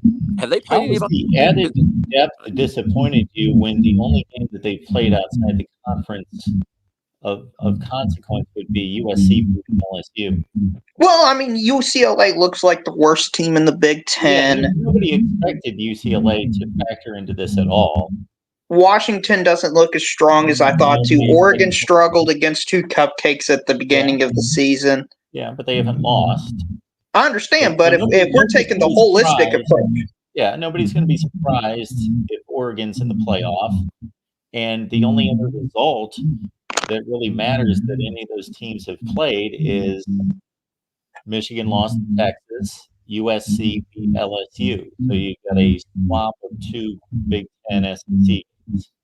Well, yeah, but Alabama also crushed Wisconsin by like 40. And nobody's expecting Wisconsin to be anywhere close to a playoff. Right, but I mean, it still counts for something in the SEC. You beat a middling Big Ten team. Yeah. Well, I mean, really, I Mark, think that's the to be worst fair- loss they've had there in, 8 years? Something like that. I mean, that's got to account for something. Well, of course it counts. To be fair, LSU. No, I mean, I there may be some that thought LSU was a contender this year. I don't. I mean, they're mid-tier SEC team. I'm not saying that from the history of the program. LSU is a wonderful brand, wonderful program, but over the history, but they're an 8-4, 9-3 team this year. There's nothing about LSU that impresses me. So the fact that they lost to Southern Cal, yeah, it hurt the SEC brand a little bit, but it wasn't one of the big ones that went down. So that didn't mean much to me. But I mean, yeah, I could see 5-4, so that's 9, and then one group of 5, that's 10. ACC is 11 and 12. Yeah, Big 12. So, but what's going to hurt is if there are 2 teams from the Big 12 and then 2 teams from the ACC, and that will push out. But then again, that may be where the whole political thing gets. It could be where it gets very political, kind of like the way it got with FSU last year. So we'll see what happens. Right. My only reason I want to have plenty of SEC teams is the SEC at the very top is by far better than the Big Ten. Oklahoma, for example, they're playing the number 1 team. They've played the number 6 team. They're going to play the number 5, 7, 4, and 16 team in the country. I mean, just that quality of schedule and depth. I feel like if they go 9-3, they should be at least considered in the playoffs. Somebody should say, hey, they should have a sit at the table. Yeah, you're also creating rankings. Those are also rankings based on perception. It's not based on much reality right now. So saying this team's number 3 and that team's number 6, Right, but holistically, it gives you an idea their schedule's pretty difficult. Could be ranked in the top 5 right now. Yeah, that's true, Mark. But I would say if everything holds like we think it's going to, I guess I'm just trying to stick up for my alma mater because we got to go to Tuscaloosa, we got to go to Austin, we got to go to Oxford, we got to host Tennessee, and we've already beaten Clemson. So I mean, it's we've already had a heck of a schedule, and we're going to have an even tougher schedule. So I mean, if we have a win over Clemson, who may be the ACC champ, and we happen to lose 2 to 3 more games. I think a 9-3 Georgia that has a win over Tennessee and a win over Clemson, who may have lost to Ole Miss, Texas, and Alabama, should get consideration. That's just, All right, guys, we are going to. Well, thank you for letting the SEC bros come on. Of course, you're 2 of the best. Of course. Well, thank you, Mark. We need to talk about something that's underrepresented in the world of college football. So I'm glad you gave us this platform to discuss that. It just. All right, guys. Thanks for calling. All right. Got a couple super chats. I'll take the next call. So, what do we have here? Michigan man. For the real, his 1% claim applied to in the playoffs, saying that talent would rise to the top. No Stallions, no any list on the field. I don't know what an any list is. Investigation doesn't apply to his 1% theory. Okay, you guys will have to duke that out. I don't even really understand the comment exactly. All right, we've got Hall of Fame City Gaming. Thank you so much for the super chat as well. And Brian, thank you as well. Orgy is the poor man's Devin Brown. Well, we don't know because we've never seen Devin Brown. He's kind of a mystery man. We've never seen him play against a decent team. He was supposed to play a decent team last January, but that didn't happen because he got hurt. All right. Look at that name. Ukrainian mail order bride industry is booming. Okay. I've seen those ads before, so it must be. As a Clemson fan, it's just great to have the confidence back into the team, and all the players around town here have their swagger back. Okay. Well, that's good. And they should to a certain extent. Again, we're in that wait and see mode where, okay, you got blown out. And I don't know that the Clemson blowout to Georgia was quite as bad as what the scoreboard showed, because they were really competitive for one half, but still blown out, didn't play well. I put most of that in Georgia's camp in terms of their responsibility of playing well rather than Clemson blowing the game. But they did really bungle some things in that game. And then they come back against App State, and I know that that looks amazing that they scored 56 points in the first half, but of course App State just gave up 48 to South Alabama. So it's just kind of a wait and see. And this North Carolina State team is atrocious. They're bad. That was going to be one of the games that I focused on, which reminds me, I took some notes on that game. I might as well throw something out on that tonight. I started watching that game thinking, I know Clemson's going to blow them out, but it's Clemson NC State. It's probably, from a name standpoint, the second or third best game of the noon window. And yeah, it was just awful. In North Carolina State, basically, they've got some wide receivers, and no other position unit on that team is any good. The defensive line's supposed to be good, and it's awful. It's terrible. I believe, I don't think I would have scored, not at my age, maybe 10 years ago. 10 years ago, I would have scored 2 or 3 touchdowns against, with that same blocking and a lane as wide as this room. I think I could have made it to the goal line. Definitely would have made it to the goal line if I was their age when I was running a 4-something. I would have made it to the goal line, no doubt. But even 10 years ago, before a torn meniscus and a few other things, yeah. Now I would have had to kneel down when they got close to me around the 15 or 20-yard line. But it was just incredibly atrocious. All right. We've got Michael on the line. Michael, what's going on? Hey, Mark, how you doing? I'm good. What's a good word? I'm gonna give you a trivia question. This team has given up 145 plays and 703 yards rushing in the last 2 games, and both of them's losses. Okay, this team has given up 700 yards rushing in the last 2 games, is what you're telling me. Mm-hmm. I'm guessing it's Purdue. Mm-hmm. 38-21 tonight, by the way. Yeah, I saw that score. I watched a couple plays. I didn't take the time to give it too much of a look, but I'm sorry about that, Michael. Yeah, I mean, and I kind of had a feeling when Oregon State scored on that fluke pick 6, when it bounced off Reggie Love's leg and straight up into him, I thought, okay, maybe. But Purdue they had a gift wrap opportunity because Oregon State went for it on 4th down in their own territory. And Purdue stuffed them, but they fumbled the ball or something like that and lost it. But anyway, back to what I was saying. All right. Yeah, defense and stuff like that, 140-something plays. But a lot of rumblings now. I was wondering if Graham Harrell should go. Well, he coaches the offense, so you're complaining about the defense. Yeah. Okay. So the offense is bad too. Do what? You wonder if Graham Harrell should go. Yeah, because the defense. How long can the defense be out there again? You know what I'm saying? I mean, they was out there in the first half for over 20 some odd minutes tonight in the first half. They was on the field for 12 minutes in the first quarter.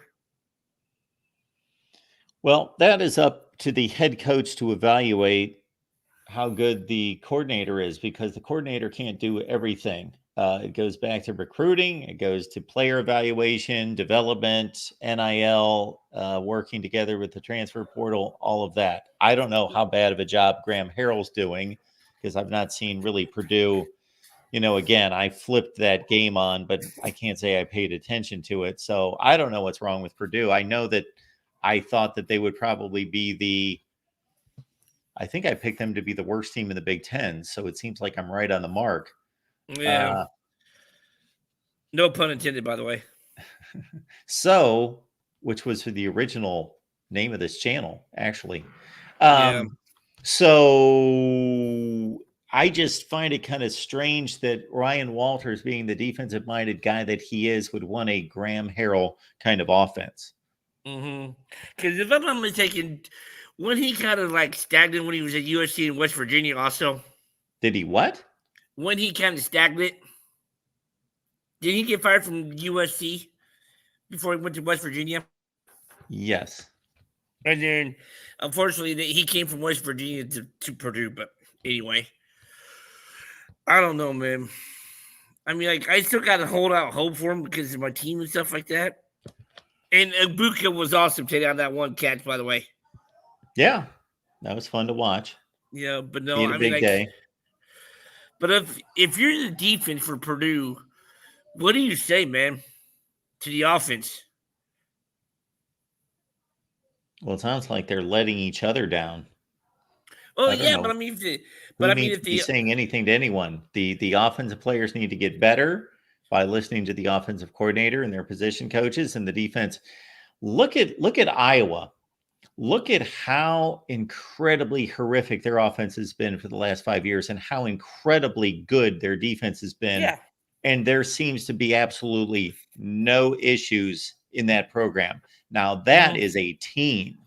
That is incredible that a bunch of 19 and 20-year-olds don't apparently get bitter, disgruntled, point fingers. I've actually heard Iowa defenders lose games 9-6 and blame it on themselves.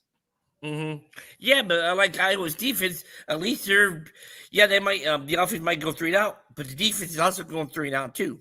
But anyway, Sure, I digress. they both suck, basically, is what you're telling me. But no, what I'm saying is, I do not expect them to be pointing fingers back and forth. They shouldn't be saying anything back and forth. The Purdue defense shouldn't be saying anything to the offense or vice versa. Okay, but I mean, if you're constantly going 3 and out, 3 and out, 3 and out, and the defense can be so worn out they won't be able to stop. I understand that, but the defense has sucked as well. Does the defense really have a right to point at the offense when you're constantly going 3 and out? And I would say, and you're giving up how many rushing yards in the last 2 games? 700. 700. I'm sorry, Michael. The conclusion is it's a bad football team. No, okay, but so you don't think the defense can just get tired from being out there all the time? time? Well, of course they get tired. Yes, absolutely. Okay, but you got to place some blame with the offense, don't you, for just not being able to? And well, here's it sounds like everybody gets blamed. Here's the kicker: Purdue ran for 262 yards on offense tonight. And I mean, like, where's this Graham Harrell offense where he was like throwing for like 300 to 400 yards a game, and Hudson Carter only threw for 60 yards tonight? Is Graham Harrell really an offensive coordinator? Hudson Card is not throwing for 400 yards, regardless of who's coaching him. He's not that quarterback. But I would think maybe around 250 to 300, somewhere around there. I'll take 250 and stuff like that. But I mean, I don't know, man. I'm like flabbergasted. I'm going to get off here and I'm going to check out that Purdue game. Mark, don't waste your time. I was going to do that for you, Michael. I mean, maybe you could do it, but hey, trying to find a game was in a mission of itself tonight, being on the CW. Oh, hey, I got a question. When was the last time you seen a college coach get ejected from a game? Ooh, that's a great question. Get ejected from the game? Yep. I can't think of anybody getting ejected. Anybody out there, if anybody has in the chat, can remember a college coach. So we're talking about assistants or anyone getting kicked out of a game. Now, if Woody Hayes pulled some of the antics today that he did back in 1973 or so, he would get kicked out. He took the yard marker one time and smashed it right over his knee. Yeah, and this coach who got tossed tonight is one of the coolest. What happened? Ask Sonny Dykes. I don't know. Oh, what game was this? The TCU-SMU game. Oh, Sonny Dykes got kicked out of the game? Yeah, one of the most minor coaches in college football. Yeah, he sure is. Okay, I'll have to look that up. But no, I mean, that was surprising. But of course, SMU Sonny put Dykes, who we've had on here. 5 or 6 times. And SME put up like 66 on him tonight. Yeah. But I don't know. I would think if I'm Ryan Walters, I would have to light a fire. Well, that all sounds well and good, but lighting fires doesn't last for very long. No, it doesn't. It starts with recruiting, weightlifting, conditioning, doing all those things in the off season that build a football program and holding people accountable.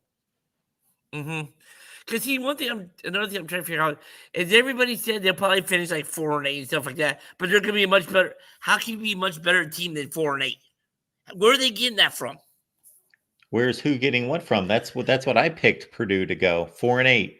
Yeah, but people said they're going to be actually finish like around 4-8, but they're going to be better than they was last. Like how? I don't know. A team can have the same record and be a better team. That's possible. Okay, how? How? They can be a better team. They can play better football. Okay. So you're telling me that if Team A goes 4-8 and they lose every game 50-0, that they're as good a team as the team that goes 4-8 and they lose every game 31-28? Yeah, true, but still, I'm just frustrated, Mark. Because I was thinking Purdue. Okay, Purdue. Yeah, I know they had a tough schedule, but I know there was winnable games this year. But I wonder if they're going to be. I wonder if this is going to be the reincarnation of Darrell Hazel, which I cannot believe I just said. It's closer to Darrell Hazel than it is Jeff Brom or Joe Tiller. But no, I don't know. I guess it can get it can always get worse than it already is. But they said the sky is ceiling, so I don't know and stuff like that. But who knows? Next week will tell the tale. I wouldn't be surprised if again Purdue gave up 300 yards rushing again next week to Nebraska and they win like 60-7 again. I don't know. Because I think Purdue, I don't know. If they lose next week, I think they're just going to hang it. I don't know. Well, we'll be waiting for bated breath, what Purdue does against Nebraska. Michael, anything else tonight? Just put me on my misery if Nebraska loses next. I mean, if Purdue loses next. I don't mind if they lose. I just want to be competitive. Okay, let's not put you any kind of watch concerning Purdue football. Do not put your faith in Purdue football. Okay, you put your faith in Ohio State football, don't you? Well, in terms of my life, no, I don't. But in terms of my sporting life, yes. Yeah, I would be facetious. I'm not going to do anything like that, Mark. But anyway, no, I was just wondering stuff like that. You know how many? Go ahead. You know how many regular season games Ohio State's lost in the last 10 years? Probably what, 10? Yeah. You realize how many Purdue's lost in the last since like what 2000? About 70. Yeah. Okay, Michael. We appreciate you being here, and good luck to your Boilers. I would love to see them come back and have a big season, but it's not going to happen this year. But hopefully, Ryan Walters is the answer eventually. It's not looking good, but I do appreciate your Purdue fandom, and I'm pulling for the Boilers. I truly am. Yeah, and I can't wait to see what IU does next week against Maryland. Yeah, that'll be an interesting game. All right, Mark. Thanks for your time, and I can't wait to see your stuff tomorrow. Thank you, Michael. I appreciate it. Take care. All right. Yeah, Purdue. Boy, that's kind of a hopeless situation right now.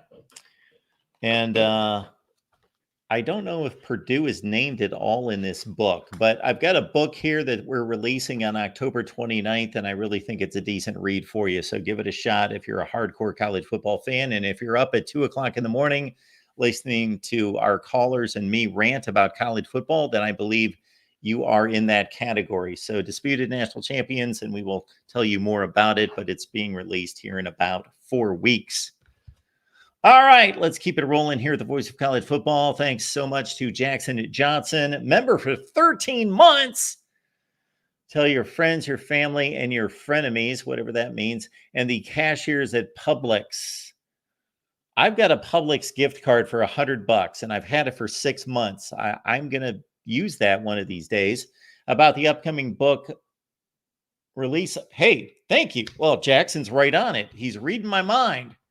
Yes, Disputed National Champions. We will tell you more about it, but it will be available on Amazon on October 29th.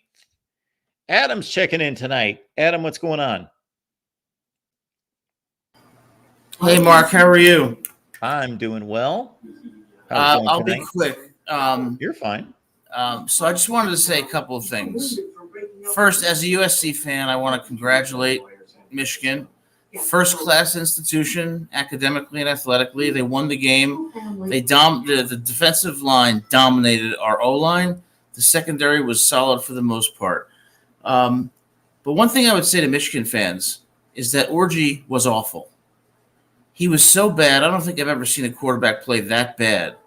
And the game plan was so one-sided that it showed that the coaches had absolutely no confidence in Orji whatsoever. So when I hear callers trying to rationalize Orji's performance, saying he did what he was supposed to do or what they asked him to do, no. Michigan would be a national championship contender if they had someone like J.J. McCarthy at the QB position. And I'm not sure if there's anybody else on that roster who can at least be competitive. But Orji is not the guy. And I wanted to get your thoughts on because look, Orji went 7 for 12 for 32 yards and averaged 3.3 yards per carry. If Michigan doesn't find a quarterback, Michigan is not going to have the future that I think that would otherwise have. What do you think? Well, somebody brought it up earlier. Not only is this situation and their handling of this situation potentially going to, and of course, impact this season and the record this year, but it could impact this program going forward, because what quarterback is going to want to sign at Michigan? Not that that's not a favorable destination and all those things, and not that they're going to think that they're going to be handled exactly the same as Alex Orji, but there's obviously no development in the passing game. The wide receiver play is not there, and they're going to have difficulty recruiting in those areas. So back to Orji and the here and now. Yeah, what they are fearful in allowing him to do tells me more than what I actually watch. What I watch is I've never seen him throw the ball. Now, I don't know that I may have missed a pass attempt or two today because I was recording at the beginning of the game. But I've never seen him throw the ball past the line of scrimmage. So it's more about their lack of confidence and faith that is so brutally obvious that tells me even more than his poor play. But he can't throw a football well. No, he can't throw. I didn't see him throw a pass over 4 yards. And when he tried, it was inaccurate. And even when he ran, he wasn't that elusive or so athletic as people claim. And I only say this because when you look at Michigan's secondary, in particular their D-line, they have a national championship caliber defense.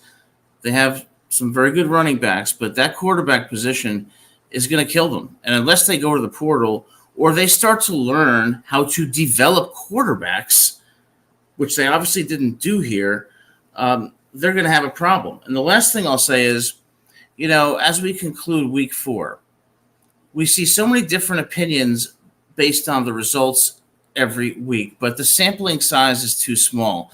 I think, if anything, the results show that there's anomalies, inconsistencies, and discrepancies in results that do not fit what we would normally expect how teams would perform. And therefore, it's premature to say who's going to be in the 12-team playoff, and particularly who is going to compete for the national championship. So, on that note, Adam, so since it's so unpredictable, if I predicted the 12-team playoff today, what would be your guess on how many teams I could get correct? Give me 5 seconds to think about that. I think that you would get approximately 8 or 9. So, and I don't know, I could get 8 or 9, or I could get 5, because I don't necessarily just pin knowledge with ability to predict, and a lot of that there's luck involved too. Right. But I was just asking that question based on your last statement about this season being completely, not completely, but there being a high level of randomness to this season that has made the playoff unpredictable. Yes, the playoff is unpredictable. So for that reason, I would not predict who I believe would be in the top 12. I mean, of course, you could say Texas will be there, Georgia, Alabama, but I don't think you can predict with any reliability who is going to be among the top 10 or 12 because the results are so different. And NIU loses today but beats Notre Dame. Boston College wins today. UCLA is tied at halftime with LSU. USC has Michigan on the ropes until the last 36 seconds.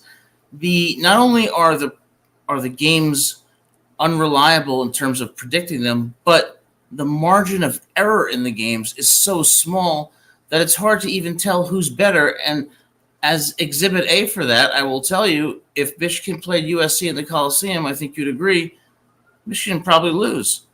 So what I'm saying is that the data upon which we can make these conclusions is so schizophrenic and so anomalous that it's going to be tough in the end. And I suspect we're going to have the same problem picking the final 10, 11, and 12 teams that we did pick in the fourth team last year. Well, that I don't disagree with, that there could be a logjam at the bottom of those rankings or the bottom 11. Right. That make that difficult. But don't you think that if you were given a selection of 4 or 5 teams to win the national championship, that you most likely would hit? Like if I said, I'm giving you 5 teams to select and you have to hit the national champion, the eventual national champion, don't you feel fairly confident that you could do that? Yes, and that is why I would propose that there should be no such thing as a 12-team playoff or a 4-team playoff.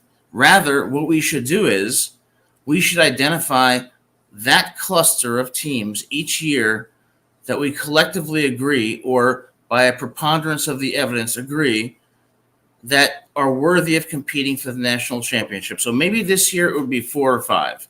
Maybe next year it would be 3. Maybe the year after, it would be 6.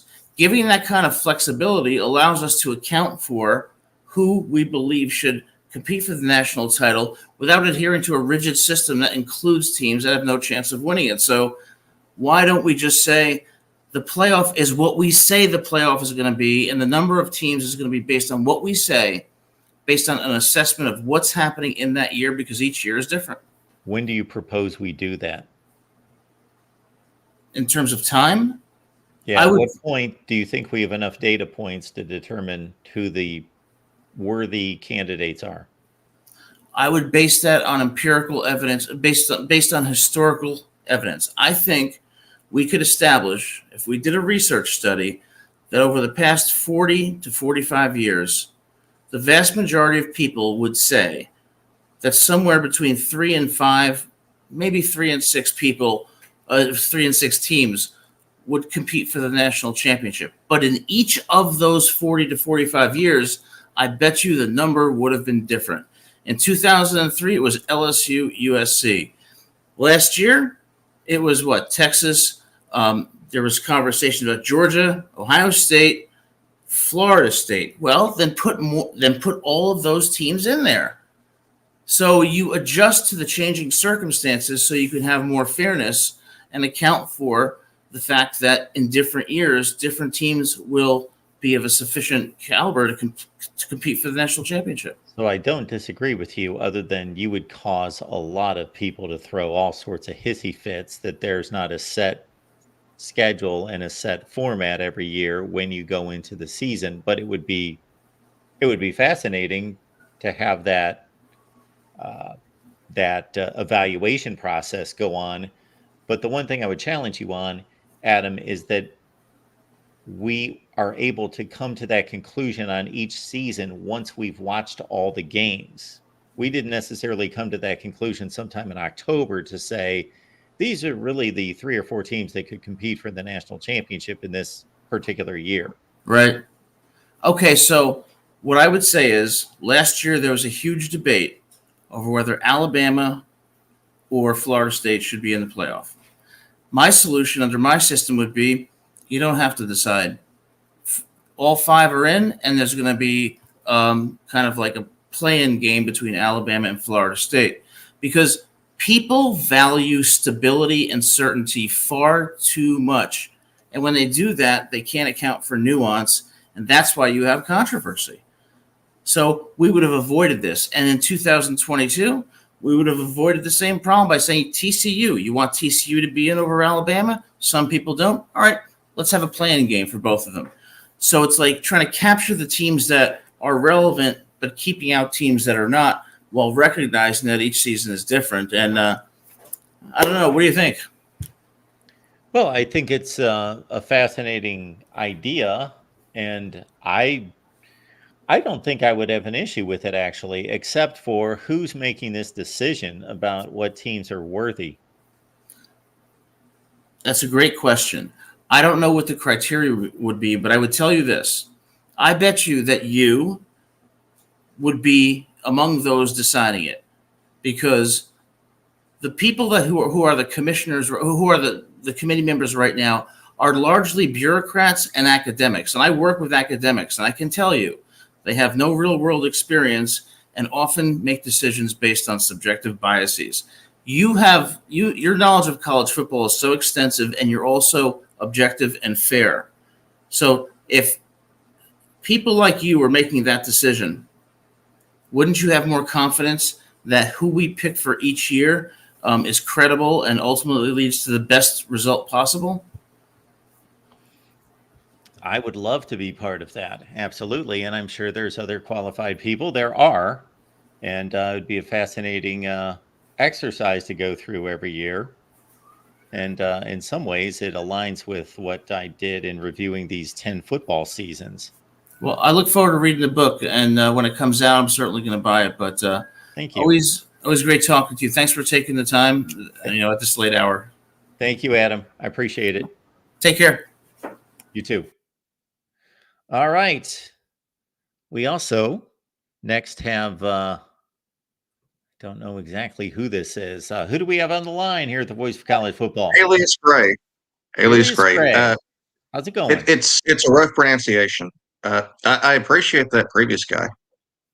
That was interesting. Like, I was very interested in that. The previous call? Yeah. Yeah. Adam It always was very brings interesting to hear. a great topic to the table and a interesting proposal. Yeah. I mean, I appreciate what you bring to the table. I have issues limiting the playoff in general. Are you fine with the current playoff? I'm not particularly fine, but I like leaving it on the field. I'm in favor of every game that happens. I don't know. I just got back from the Tennessee-Oklahoma game. Very, okay. very, very revealing. Yeah. Yeah. Are you an Oklahoma fan? No, I'm a Tennessee fan. I was in Norman. Yeah. Oh, yeah. Okay. Yeah. Yeah, that was I was anticipating a slightly better game. I'm not surprised the way it went, but I thought Oklahoma was going to hang a little bit better, but their offense was just obviously, as you saw. I anticipated Tennessee would maybe be a bit more offensively explosive, but I thought Oklahoma was going to be exactly as good as they were defensively.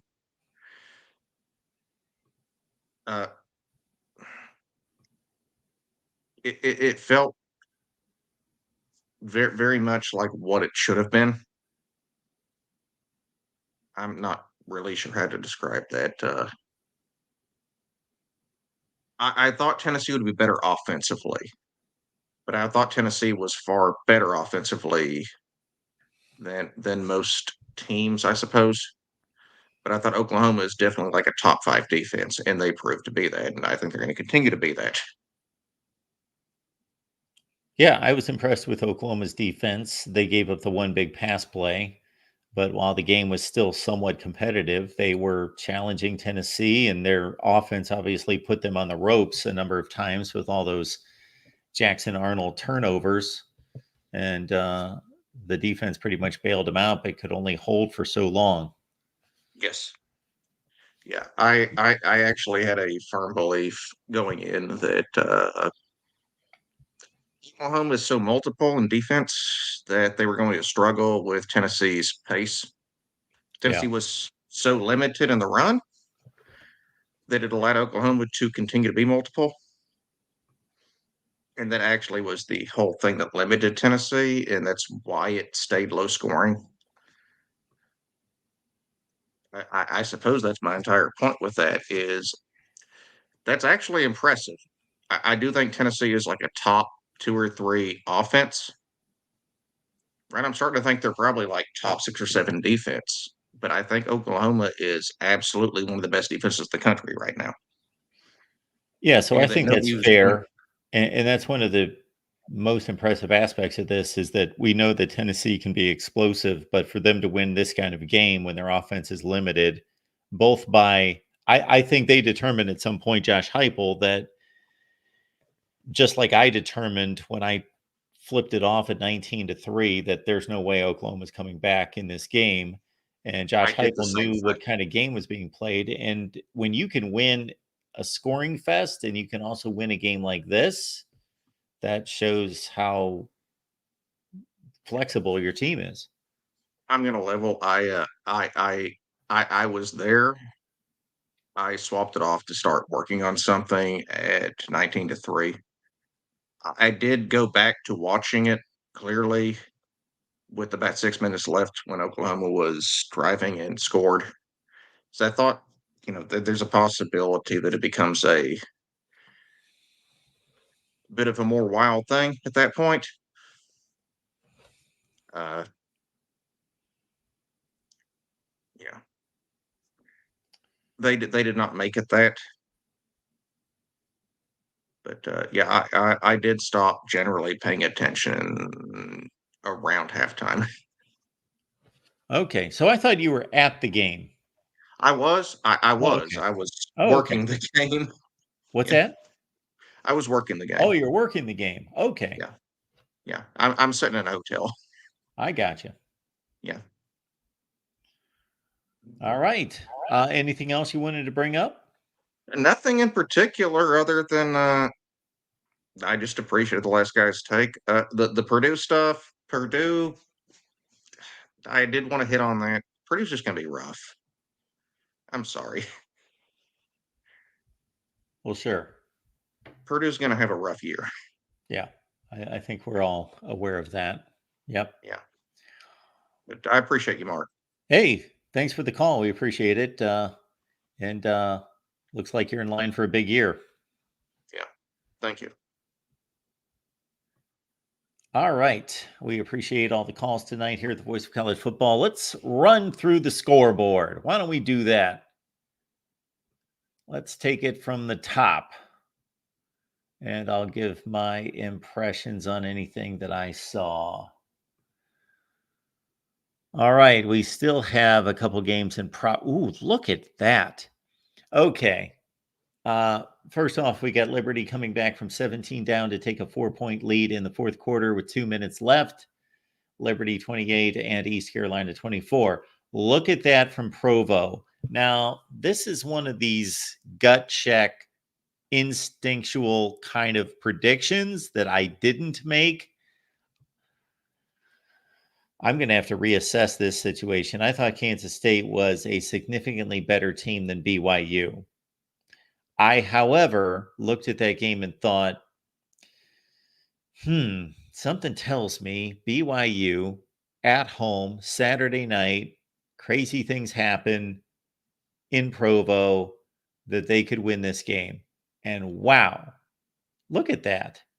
38-9 against the team that most people including myself, gave the best shot of challenging Utah in the Big 12. 38-9.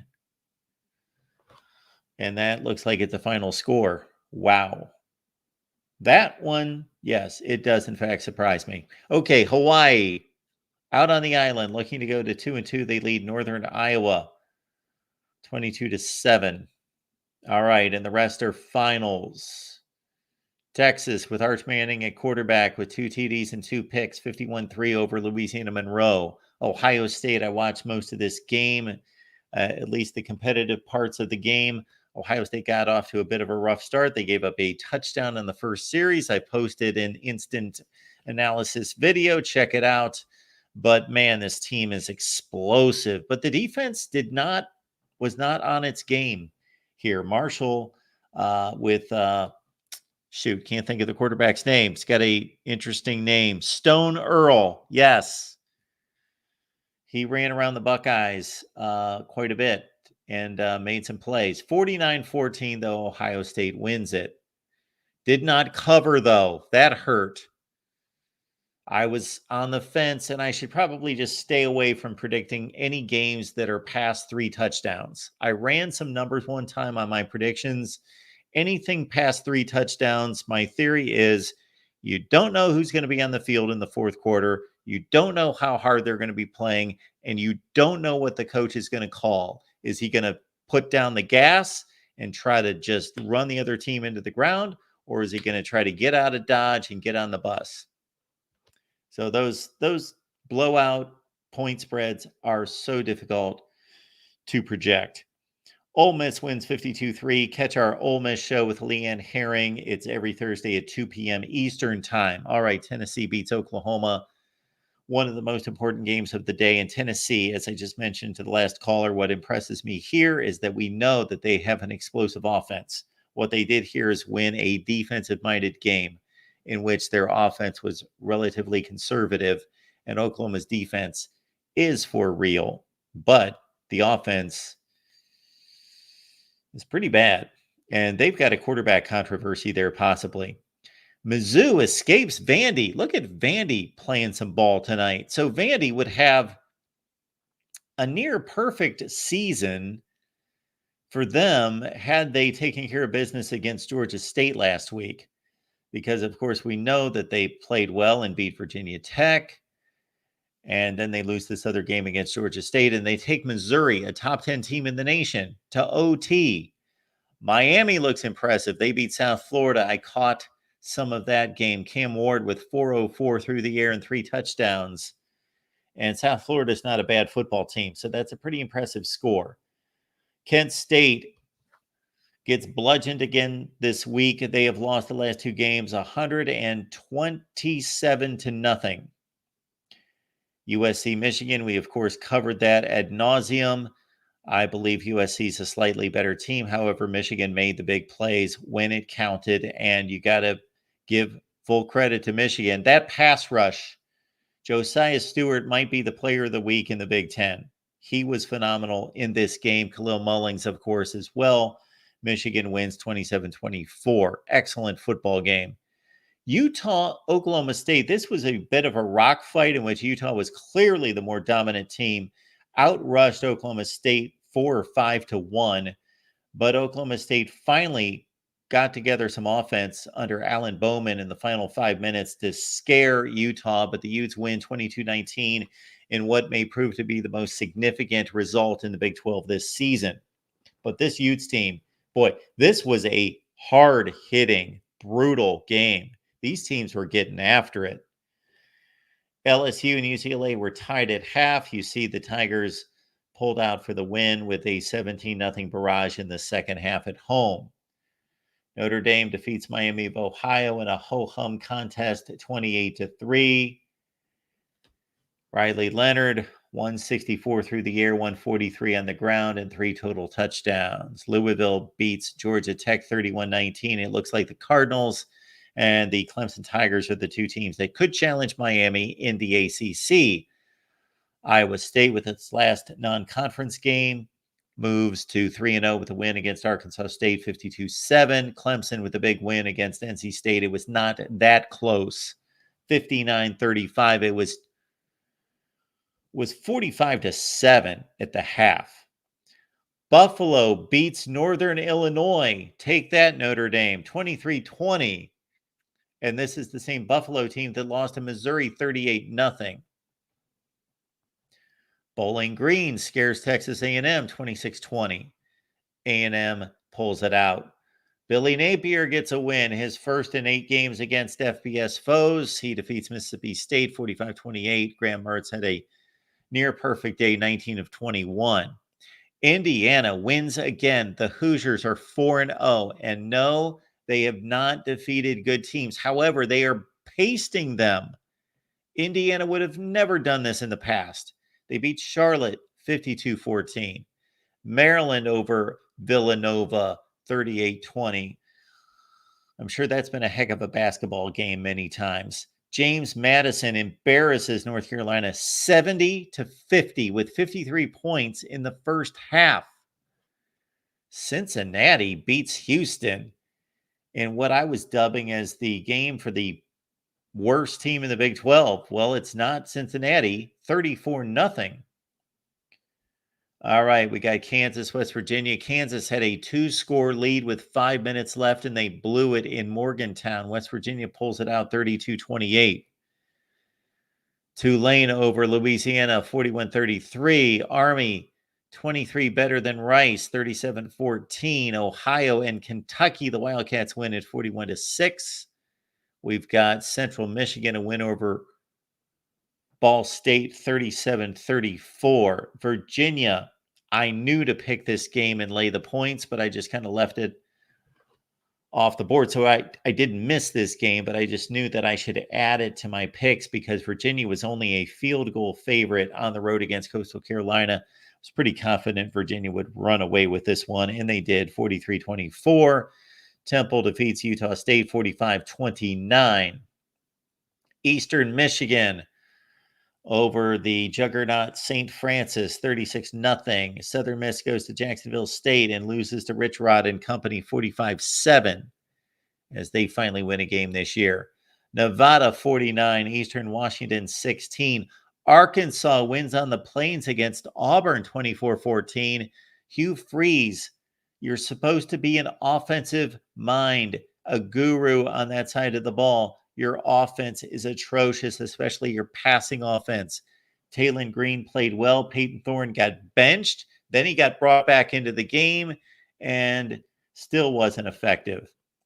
For Rutgers, Virginia Tech, I did not see one play of this game, but it looks like it was a pretty good ball game. Rutgers shot out to a nice lead. Virginia Tech came back, and Rutgers won it at the gun, 26-23. UMass over Central Connecticut, 35-31. Pitt over Youngstown State, 73-17. Big 12 game for Arizona State as they get themselves acclimated into the conference, and they lose on the road in Lubbock, 30-22. Memphis goes down to Navy, 56-44 in a barn burner. Texas San Antonio finally wins a game. Well, I guess they're 2-2, but I just know that they got trampled by Texas and by Texas State. They defeat Houston Christian 45-7. Duke, too much for Middle Tennessee State, 45-17, and Derek Mason's new team. There is the aforementioned SMU game against TCU. We'll have to find out what happened with Sonny Dykes in this game. Mustangs win at 66-42 there. Colorado State over UTEP 27-17. Monmouth and Florida International, FIU, loses to Monmouth 45-42. Northwestern can't score a touchdown. They take a thumping at Washington 24-5. FAU loses at UConn 48-14. We've got Florida State defeating Cal, much to my chagrin, because I wanted Cal plus the 2.5, and they missed 2 field goals in the fourth quarter. And if they would have just hit one of them, then they could have, when they were in the red zone, not had to go for the touchdown. They could have easily won this game, but Florida State finally gets off the schneid, and they win 14-9. Troy over Florida A&M 34-12. Tulsa, too much for Louisiana Tech 23-20. Sam Houston defeats New Mexico State 31-11. Western Kentucky over Toledo 26-21. A couple decent G5 teams there.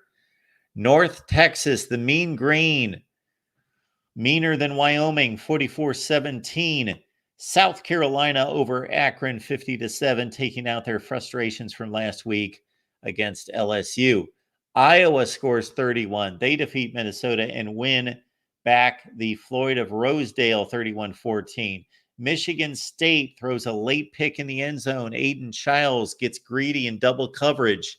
They fall at Boston College 23-19. Really good football game there. Baylor loses on a Hail Mary in overtime. Apparently, that's what I'm hearing, but I see overtime. Maybe they went into overtime with the Hail Mary.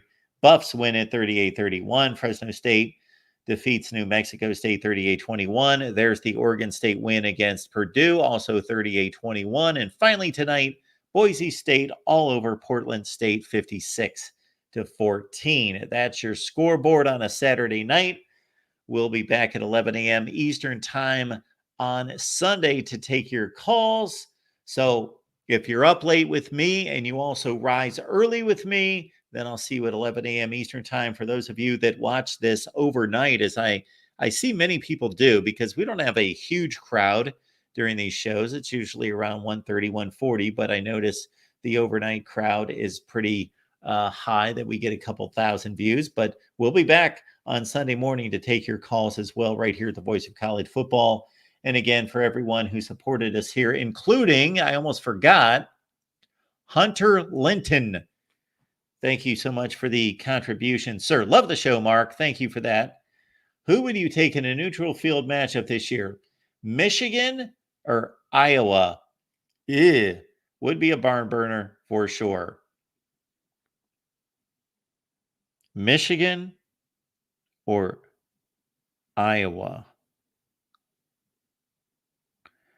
I don't think Iowa's defense is quite as good as I thought they were going to be. Minnesota strung together 2 long drives on them. Michigan, man, it would just be odd watching Michigan try to move the ball against that Iowa defense, because they wouldn't be able to just bludgeon them like they did USC. I got Iowa in that game. Man, everything in me was going to say Michigan until the last second. I'll take the capable quarterback, the barely capable quarterback, Cade McNamara. Cade gets his revenge on Michigan 20-17. How about that? We'll see you at 11 a.m. Eastern time. Great show because of you and your calls and comments and questions. Thank you so much for the support. See you in the morning.